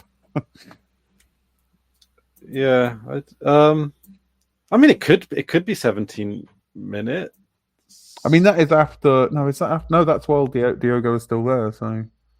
Oh yeah, and that's got to be at least I don't know what I don't know. It's not Earth days, is it? It's not the evening. I mean, there's no evening on Tycho Station. What is the sleep cycle of people on Tycho Station? I think Dawes says something about that, doesn't it? It may not have happened yet, but there's a point where Dawes says we. No, it does say. We use their time. The time. Oh, he uses what? Dawes is having a bit of a rant about I think it's when he's questioning Miller actually. Yeah, we even think in their terms. We use their time. We have a 24-hour days when that's irrelevant out here. That kind of thing. Yeah, he does say that. Yeah. I'm just trying to see if I can find anything, but I can't find anything about that. The time part. You could genuinely have a meaningful metric clock in space. Yeah. Or just do it would be completely arbitrary. I mean, you could argue that we've evolved to live in a 24-hour thingy, so kind of makes sense to stick with it. But Yeah, but the increments can be adjusted, and I wonder how much of that is ingrained and how much is just habit. Yeah, and also you could have like a universal international clock, i.e., Unix time, right? Like where Swatch beats. Yeah, well, yeah, but that's a corporate time, isn't it? It's cool. But yeah, what's that? Sorry. Swatch beats. It was called internet time back in the day. There's no time zone, so it's the same everywhere all at the same time, and it's based on each day has 100 beats in it, I think. Yeah, so, yeah. Oh, Swatch as in the Swiss watch. Yeah. Hence the name. Yeah. So you have 100 hours in a day, and how many minutes in a beat? Or how many? No, it's 1,000. A mean solar day is divided into 1,000 parts called beats. Each beat lasts 86.4 seconds, which is 1.440 minutes. That's cool. I like the idea of having 1,000 increments for a day. That makes sense to me. Yeah. But anyway, Unix time, right? That's just seconds after the 1st of January 1970, right? Yeah. So that also makes sense because you can convert that into like time zones relative or that make more sense to other planets and stuff. Right? Well, they call a day on Mars a sol. And that's one rotation, as in like a day rotation. Yeah, so I'll get you the exact. A Mars sol is it's a solar day on Mars. A apparent interval between two successive returns of the sun to the same meridian, as seen by an observer on Mars. Okay, how long's that? Hang on a second, sorry. Oh, that's right, I can... Yeah, sol is 24 hours, 39 minutes, 35 seconds. Mm-hmm. Okay, I found the bit.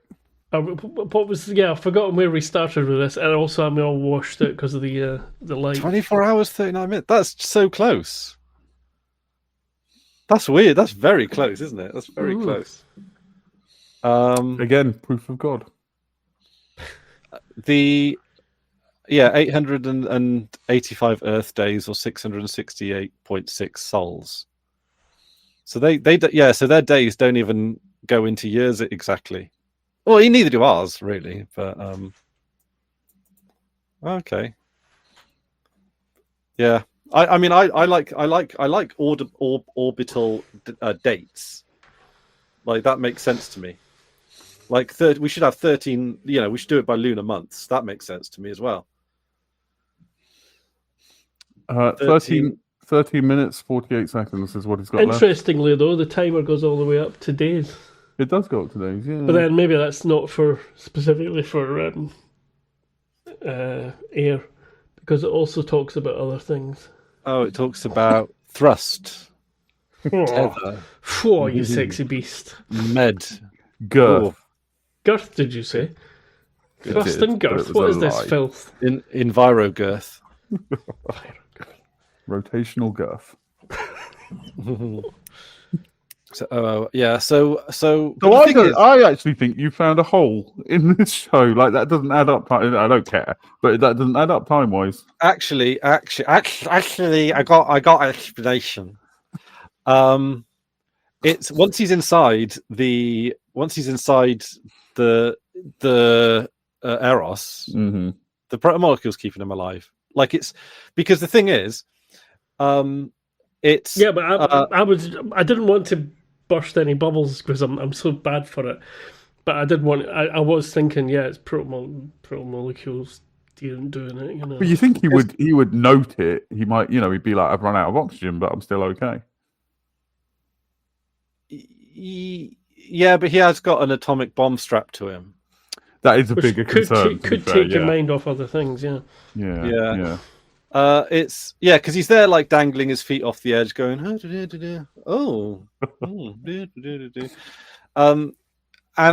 there's a part there's a part of him that's already resigned to this being a suicide mission. Like ideally he would like to get out, but he also recognizes that with every passing minute it's getting slimmer and slimmer, and then the weirder the Eros gets, it's like you know what? I'll take that as an explanation. Yeah. But also, like he does remark that when he sees the dead body in the air vents, he's like, like the protomolecule isn't really interested in dead people. Yeah, that was interesting.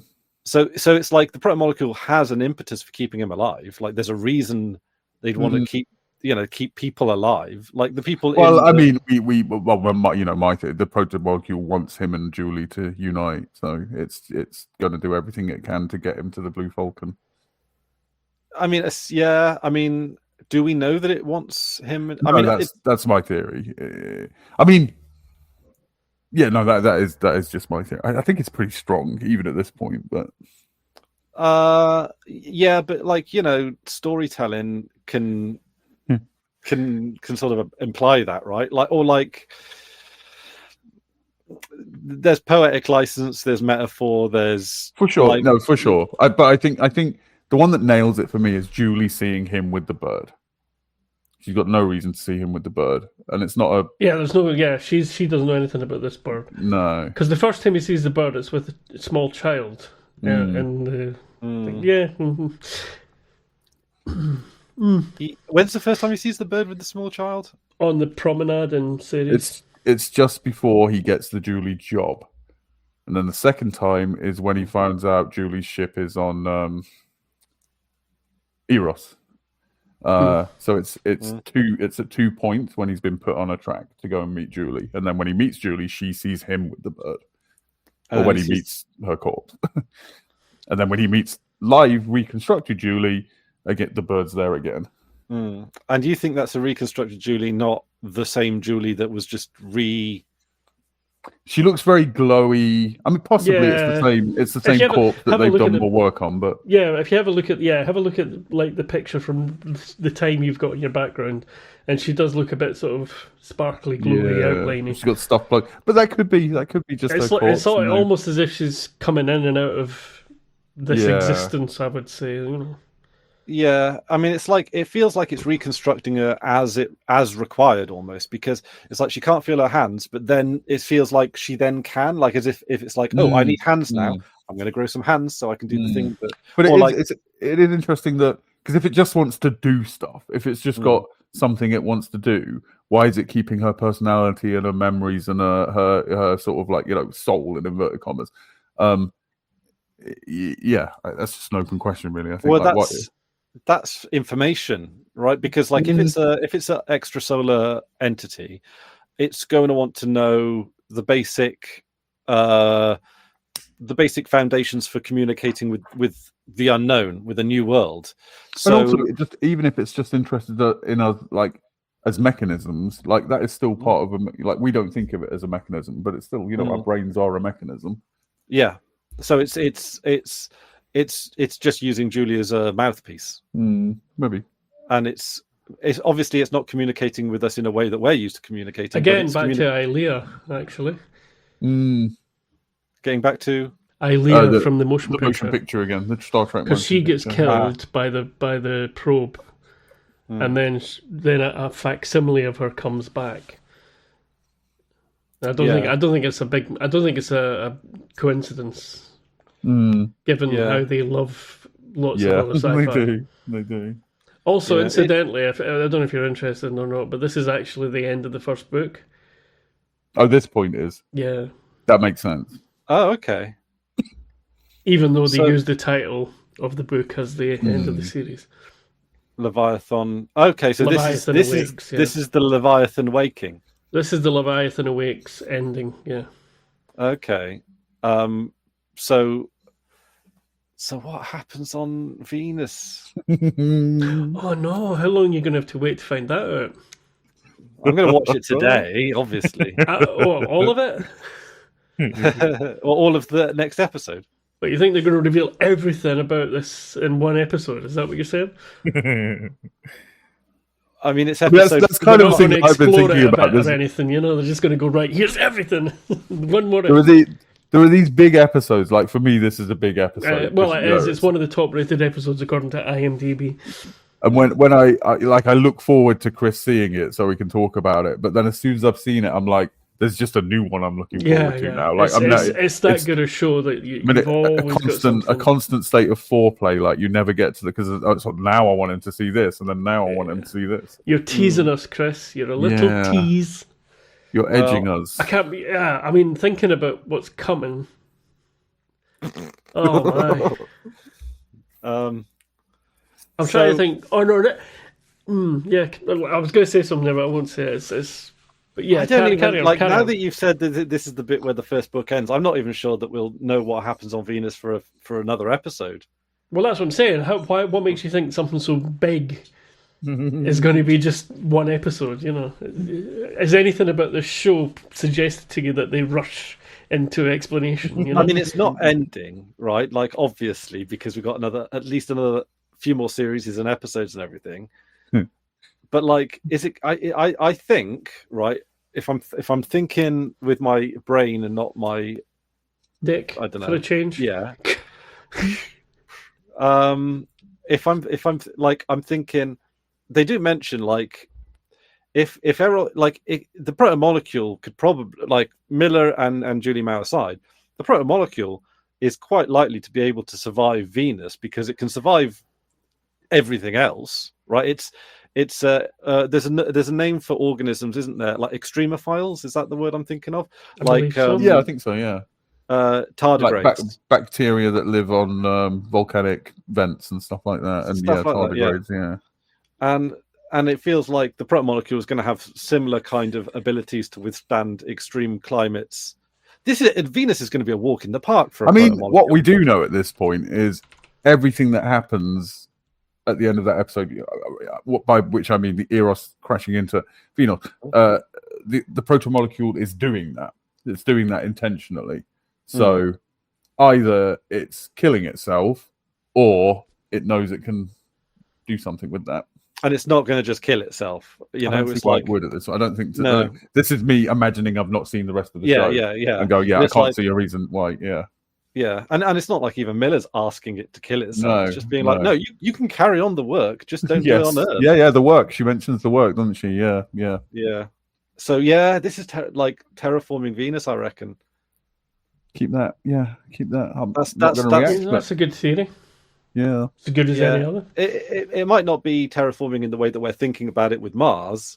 Like Mars might be like a slight misdirection. You know, like Mars is terraforming Mars in a way that we imagine Mars to be terraformed, right? When we think of the process in our head. But the protomolecule might be terraforming Venus in a way that is completely for itself rather than for itself. Yeah, and it might be the case that there's a new people of the solar system, the Venetians, and and they're going to be like, look at our lovely blinds. Yeah. I think it's Venusian you're thinking of, but okay. Sorry, this is really driving me crazy. This on their gondolas. Yeah. And the beautiful hand gestures. What are you doing here? It's a pizza pie. We come to meet you from space. Space Italians. We're bringing the protomolecule, which makes complete sense because, like, Venice is going to be completely fucked with climate change. Oh yeah. So it's like, we need a newer place to be. We invented a protomolecule. Come like a sculpture. Yeah. It's so beautiful. We're finally starting to insult Europeans. Italians. Oh dear me. Well, to be honest, when I went to Italy, I saw far too many elderly men in Speedos. So this is just like, you got to apologise to me for that first. Right. Where in? I almost said where in Venus. Where in Italy did you go? It was like Rimini mostly, so it was like not a particularly nice, like not a particularly fancy bit. It's just like, I love that. That's how Hamish. Just because Rim, I think, right? Rimini. Oh yeah. Oh right. I see. Yeah. I mean, they got some nice castles. I saw San Marino, which was nice. I'm thinking about Uranus now. So. It missed an opportunity crashing it into Uranus. I pound ass to dust. Yeah, exactly. See, that was the Chekhov's pounding. I don't know. They do mention Venus in previous episodes a little bit, don't they? Do they? I feel like I don't want to necessarily say there was a foreshadowing, but it feels like there was like they were putting it in our mind for some reason. I don't remember them mentioning Venus before, but that doesn't mean they didn't. I don't know, because someone did a post on the Fedi that said we're doing a pretty bad job at terraforming Mars, but we're doing a pretty decent job of Venus forming Earth. Yes. Yeah. So I don't know. Is that sort of filed away under vague space things, the Expanse and other space info? I don't know. I feel like I think someone compares it to Venus, like something is small in the sky like Venus. I don't remember. No, you're right. When they blow up Deimos, she says one of which. It's Erin Wright says because she's comparing it to blowing up our moon, and he says no, it's not like our moon. It's a speck in their sky like Venus is to us. Yeah, you're right. Yeah. So it's a speck. Well remembered. Thank you, Fedi, for linking the. Okay. So you started off this saying you found it a bit anticlimactic, which I understand, but for me, again, and I think this is something you seem to be less affected by than Hamish and I. We just love characters coming together, like the scene in the Blue Falcon where where Miller meets the crew, like that. That just. Yeah, that I found that quite a big thing in it, and there's a romance Miller and Julie thing is a big thing, and it does kind of get you. Chris is just cold-hearted. He's been searching is that what for her. He's been consumed by trying to find her, and finally they're together, and she says, "You belong with me," and they embrace, and and to me that's. Are you sure there's a romance to that, and I mean there's a romance to the Blue Falcon one as well, and I mean romance in the that to me sounds a little bit more like a second watch kind of feeling. No, definitely not. No. Oh, maybe because we do. I think something we have to remember is like we know where these characters end up and what they become, and we're thinking of it in those terms rather than necessarily what they are now. Why would I be so... No, I think that having seen these different, particularly the Rocinante crew meeting Miller, I think that's something that was neat. I did enjoy that. That I felt. But I do remember. I don't think there's any lesson. The scene where they. Sorry, Hamish. That's right. Okay. The scene where they get the Rocinante.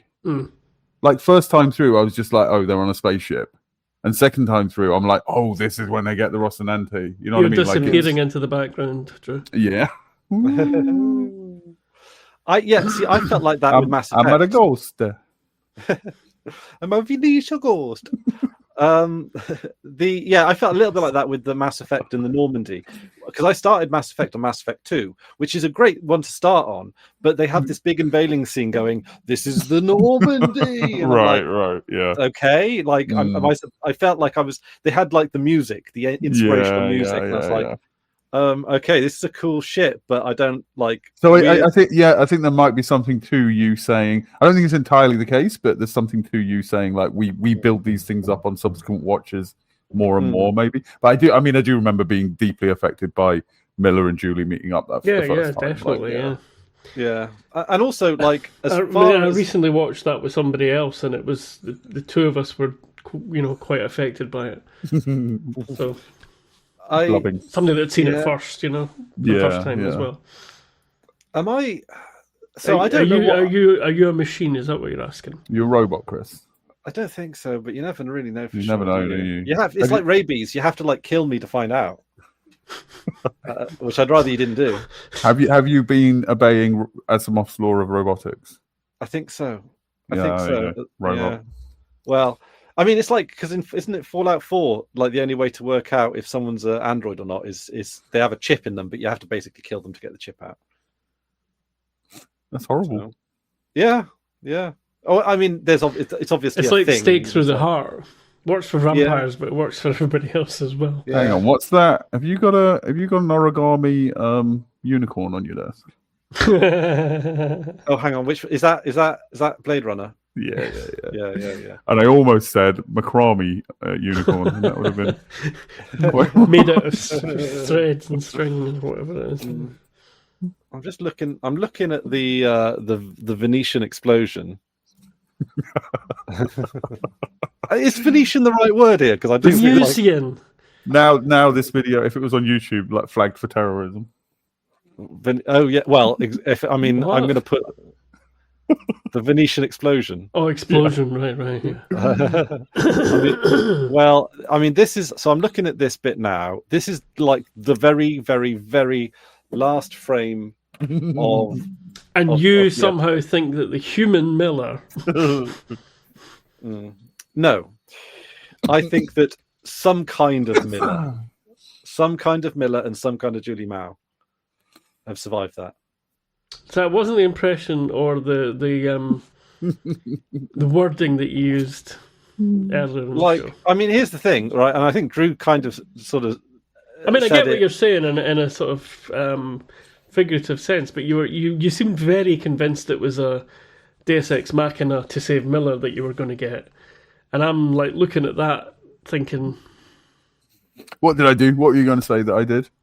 You said you don't see why the protomolecule would just kill itself now under no impetus. So this is basically what I'm saying is that this is probably not as destructive as it looks. This is just the atmosphere getting severely pounded. Again, pretending I've not watched the rest of the show, when I watched this the first time, I didn't think that was the end for this. For whatever this is, I didn't think this was the end necessarily for this. I don't think this is the end either. Yeah. Like this is Miller. I kind of lean towards Hamish. Like that is that is like if all the nukes in the world went off at the same time. Plus more. That's. You can literally see the explosion from space. Which is the shockwaves going. Yeah, the shockwaves. That's usually a bad sign. I got to give you that. A bad sign.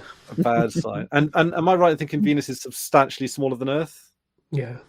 Yeah. So that's even because in my head, I'm just going to have to check the exact. Yeah. Give us a check, but it's about the same. It's in the same ballpark, but I think. Yeah. Well, it's meant to be our twin planet sort of thing. Isn't it? But I think is it closer to Mars size? I think it's big. I think it's bigger than Mars. I think it's a tiny bit smaller than Earth, but I could be well wrong. If that's an Earth-sized planet and that's an explosion, then 0.9499 Earths in radius. Say it again, sorry? 0.9499 Earths in radius. Very close. So 95% the size of Earth. Oh, that's interesting. Does that mass mean... though? It's got lower mass. It's only about 0.8 the mass of Earth. That's interesting. Could Venus be hollow? Could it be a big Malteser? Oh, I miss Maltiners. They don't do a vegan version, as far as I can tell. They do vegan Kit Kat. Why are they not? What's not vegan about a Malteser? Milk chocolate. Oh, I always forget the milk. Yeah, you could just do a dark chocolate one, couldn't you? You could do you can do. That wouldn't be Maltesers anymore. Vegan chocolate. Nice, vegan chocolate is very easy to make. In reality, the vegan Kit Kat does taste like a slight, it's not even as dark as the dark chocolate Kit Kat. It's just a bit. It's the like. I would assume you would just use some emulsified oil, wouldn't you, rather than the milk or something like that, right? Or just oat milk. Oat milk is a really good stand-in. Right. It's so easy to make. So that seems like all chocolate should be vegan chocolate because it would barely make any difference, right?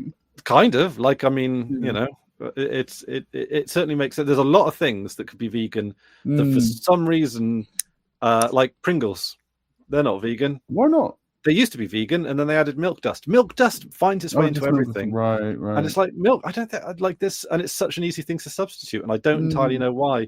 Is it just they're getting rid of excess milk or something that farmers can't sell? Possibly. Is it? It'll be making somebody somewhere more money. That's the answer to almost everything. Yeah, there's some kind of presumably either financial reason or just like they default to it because it's the way it's always been done reason or something like that. But there are some things like Pringles that used to be vegan and now aren't vegan. That does seem silly. Yeah, that does seem so. There must be some kind of money based reason behind that. So it does look like the survival odds for Miller aren't great here. But but like the protomolecule's probably giving him a safety bubble or something, right? That's what I'm thinking. I'm thinking Miller might be Miller and Julie. I would say. I mean, again, I don't want to. This is me pretending, blah blah blah. I'm not going to give clues, right? But Miller had a journey, and he's completed that journey.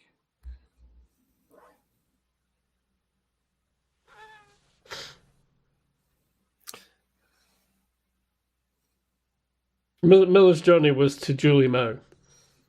And he's finally found her and his purpose, and I think this purpose was given to him by the protomolecule, was to prevent Julie from crashing into Earth. Do we know when he first was contacted by the Can the protomolecule like contact?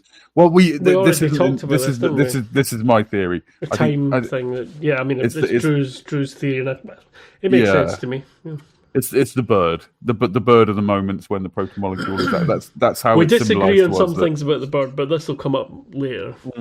Okay, it's a bit. It kind of reminds me a little bit of the Thieves Guild quest in Oblivion, where you steal an Elder Scroll, and the Elder Scroll allows you to rewrite time, and they rewrite the curse of the Dark Shroud or whatever it's called, but also they just write in, and we get a Thieves Guild like building. And it just appeared as if it was always there. Yeah, I love that. That is a great quest. Yeah. It's like, oh, great! We just have a building. Yeah, we've always had it. Why? But, I was playing Oblivion this morning as well. Really? Yeah. Nice. Yeah, good game. Solid game. I was watching a YouTube video about the things that they cut out of Oblivion. And you know how people go through all the game files and stuff like that. And this was a planned quest line. This was a planned quest line. And they cut out so much stuff in Oblivion because they were insistent on having every single line voice acted by fucking 3 people. So fucking annoying. There were whole... The voice acting adds nothing in terms of delivery. It takes away. It takes away from it. Yeah, it takes away. Yeah. The Morrowind way of doing it was infinitely better. Like, it's I know they wanted to make it more mainstream or consolified. I think is what. And it probably was the consolification, really. But it was on 2 discs and it was stuffed full, and most of that was sound files. And it's like, if they that is sad. Yeah. There was in Daggerfall, there's a mechanic where they have holidays that come around. Yeah. They were going to do that in Oblivion. They were going to bring that back. Yeah, so much stuff. Yeah, because you can do so much more dynamic stuff when you don't have to have a static red board. Yeah. And every city was going to have its arena quest line. That would have been cool. That would have, yeah. Anyway, sorry to drag you away from this, but we're. I think we are done with this one, unless somebody's got notes. I'm pretty sure. Yeah. I don't think so. I think we've covered everything I was thinking about. I mean. Okay, I'm just gonna. I can't think of any notes that I've got for it. I mean, it really is an episode that leads up to one big. Yeah, it's one big thing. Yeah. So here's my stake in the sand, right? That's not even a term, is it? That's not. I love it though. I love it. A line in the sand is what you're talking about. No, stake in the sand. It's my steak as in cooked meat as well. Exactly. This is my. Because that's what you kill vampires with, is a bit of beef. Bit of beef. Yeah. Well, vampires notoriously vegan, aren't they? That's why they're so pale. So I think that what has happened at the end here is that basically the protomolecule has grown through Julie as the seed crystal. So she is like a little bit of the guiding principle of how this version of the protomolecule works. Yeah. So protomolecule, it sort of absorbs information from stuff around it and then builds accordingly to something that suits its environment. It's taken in a whole bunch of information, maybe from people on Eros as well. Like maybe it's learning about the plight of the Belters. It's learning about the political, all this kind of stuff. It's learning about all the connections of people, all kinds of relationships, all kinds of politics.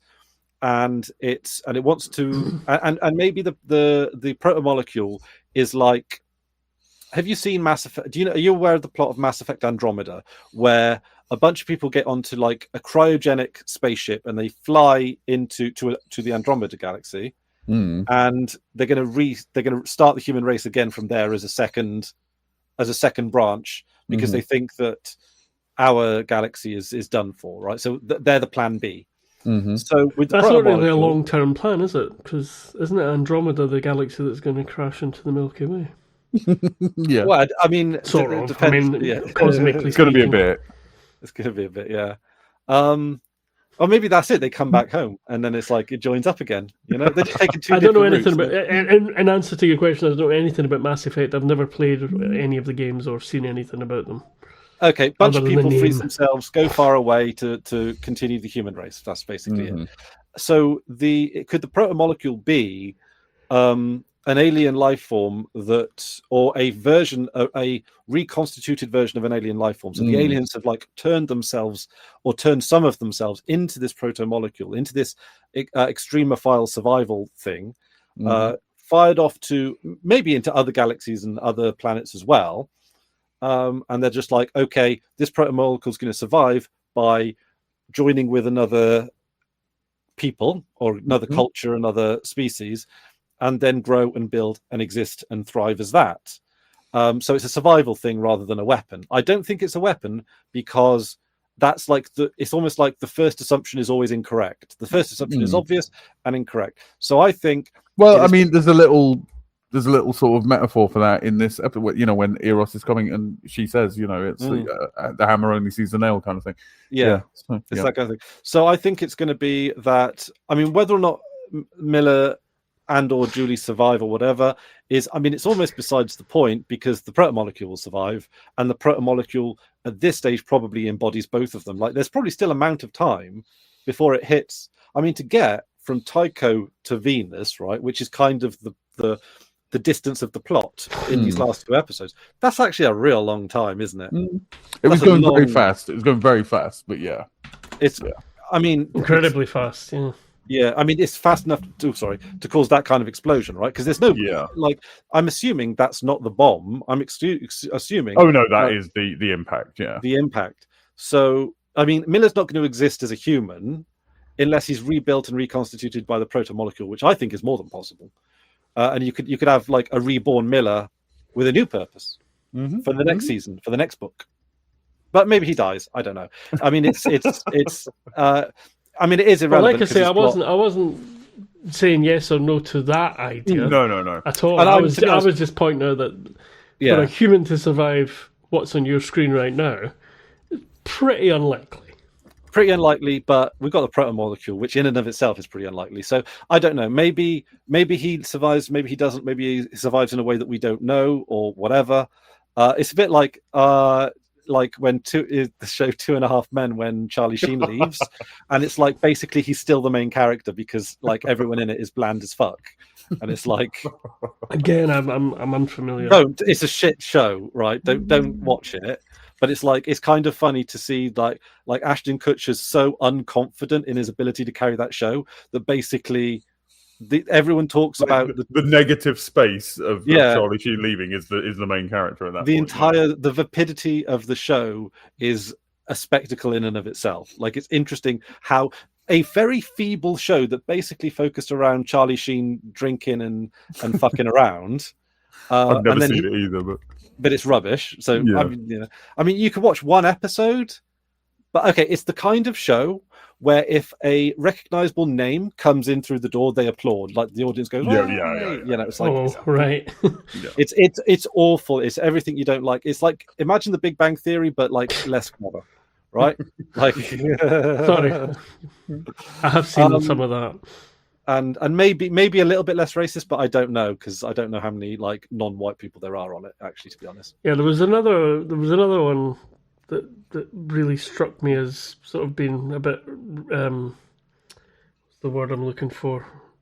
What's it called when something goes back and progress goes back or whatever? Regression. Yeah. Another regression was Two Broke Girls. That felt like that as well, like it was going backwards. And how did you get progression and not regression? That's like progression, but backwards. I think because my brain wasn't thinking about words; it was thinking about concepts. There was the old style multi-camera sitcoms that were usually filmed in a studio and had like the 3-wall sets and all that. And then there was a reaction against that with stuff like The Office and Parks and Rec and that kind of thing, and Arrested Development where it went to one camera. And then I think now there's a reaction against that, and there's a return to the old style. Yeah, but unfortunately, they also brought a lot of the tropes and things that are just not suitable anymore. Because there's a few racist characters in that show, but it also has I forgot her name now. Sorry, this is definitely getting into a tangent. Yeah, like everyone in 2.5 Men is white. That's weird, right? Well, Americans tend to treat shows as being black or white, don't they, on TV? But it's a weird set in California. That's a very in LA. Kat Dennings is in it, and I am very much a fan of Kat Dennings. I know probably Drew isn't quite as much into her as I am. No, she's very lovely. Yeah. Like it's California. That's very multicultural part of America, right? It's not like rural. I don't know. Yeah, no, but that's not TV America, though, is it? TV America is still segregated. Still a bit segregated. Because I often wondered about this: if Americans thought that Red Dwarf was a black show. It would never occur to me because you think of them as northern, southern.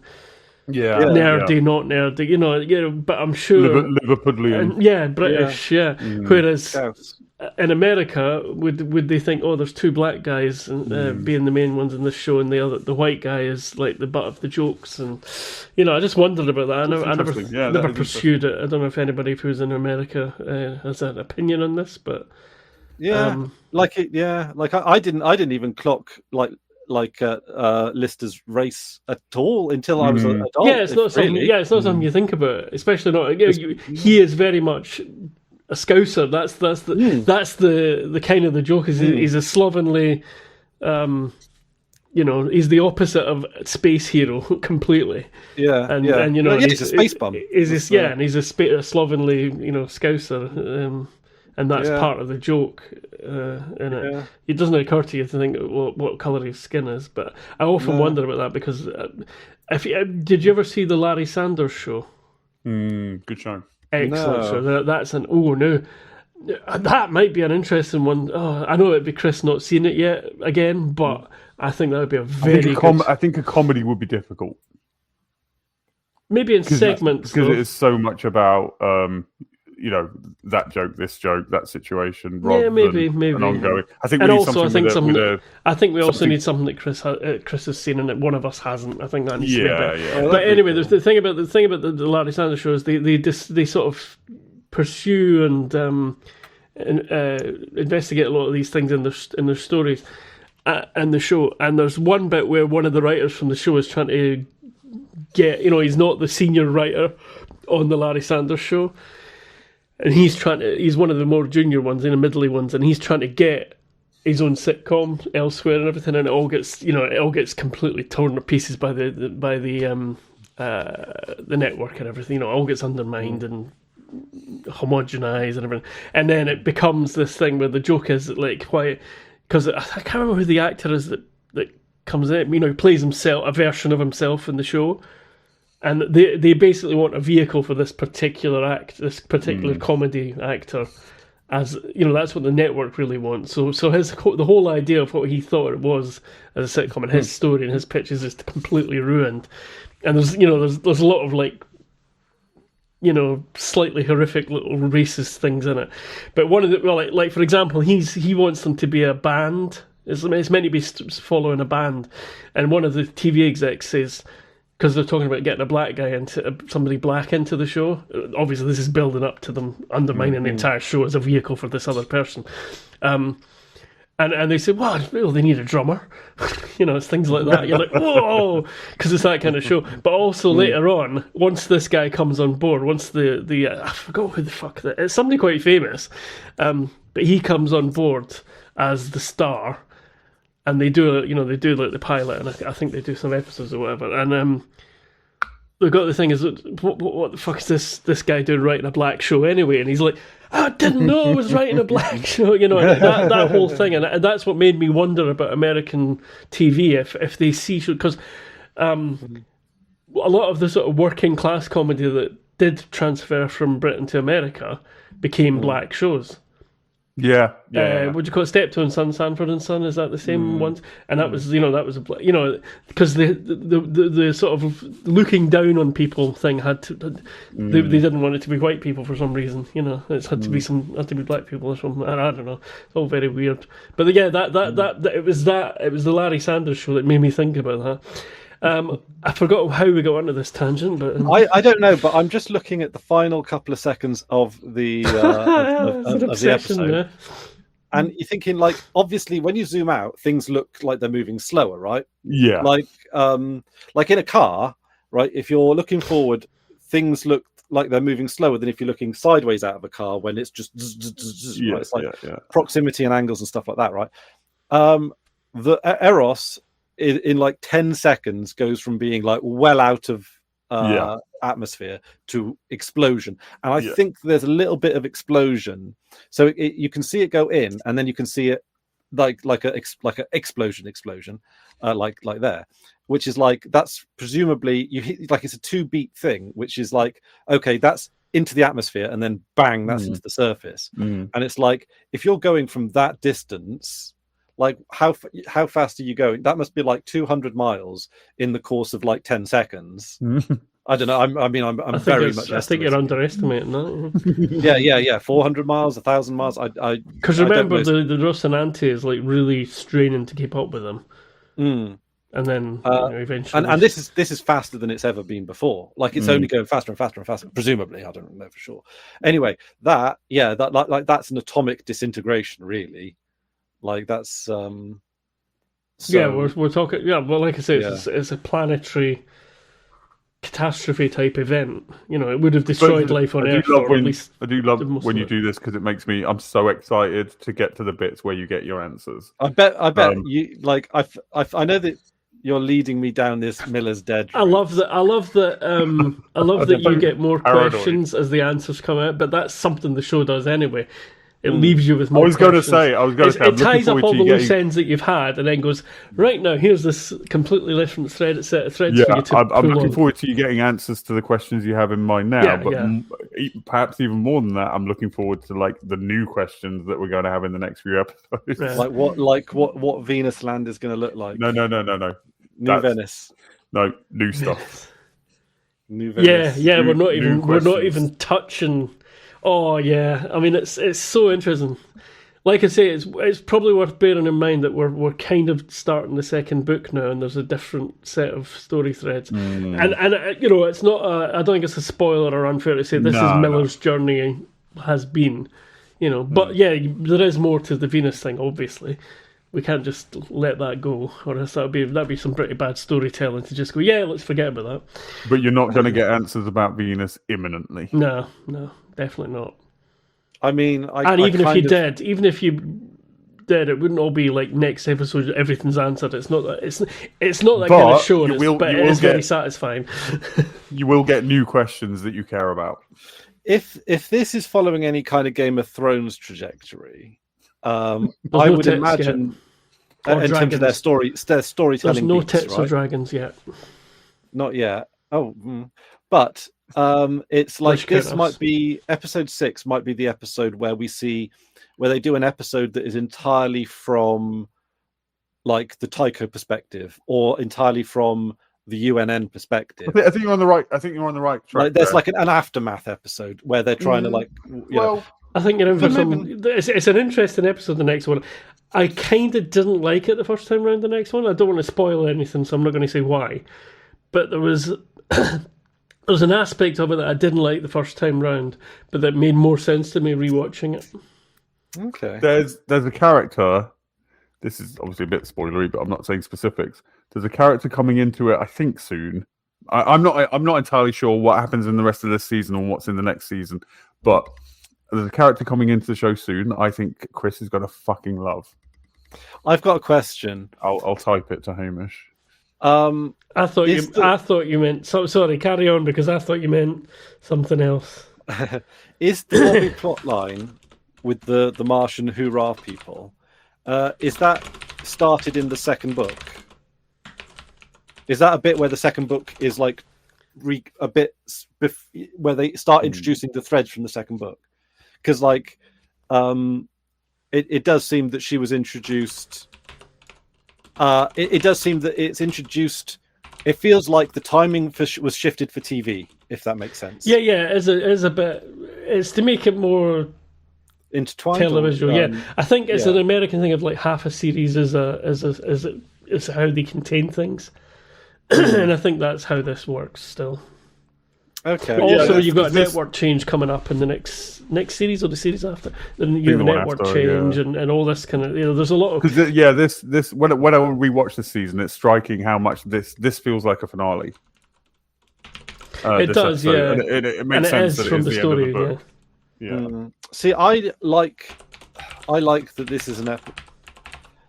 See, this is a bit of a cliffhanger finale, though. I don't like cliffhanger finales. I mean, they're all. What was the end of season 1? They meet at the Blue Falcon. The proto-molecule stuff happens. Yeah. Now you're testing my memory because it's all one big thing to me. They escape from Eros. Oh, do they? So it's a climax ending rather than a climax ending rather than a cliffhanger ending. And I like the ending of season 1. Makes sense. Aaron Wright is sort of discovered by Avasarala.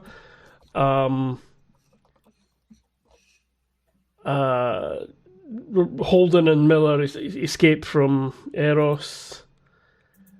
And obviously the ship escapes. Kenzo is the very last thing is Kenzo being left behind in the proto-molecule. Yeah. Oh, well, maybe we'll get to see Kenzo again. and Shed. Yeah, well, no, Shed's dead, baby. Shed's like Shed's head. They're gonna find his head floating in space. The bit of proton molecule is gonna float into it, and you're gonna have like a ghost head floating through space doing stuff. Oh, and is it gonna like then reimagine the human race as just a bunch of heads and no bodies? Yeah, like we found some weird beings here. Yeah, they're just That's Futurama. That is. Yeah, it's very Futurama. It's the little jars. Yeah. Anyway, I think we're done. I think we're done with this. We are definitely. We've been rambling for a while. We've gone over 2 hours actually. When I thought we were done about an hour and 35 minutes, but we have gone on tangents. But that's okay. That's okay. Yeah. Right, I'm going to stop the recording once we've said bye bye. Bye bye.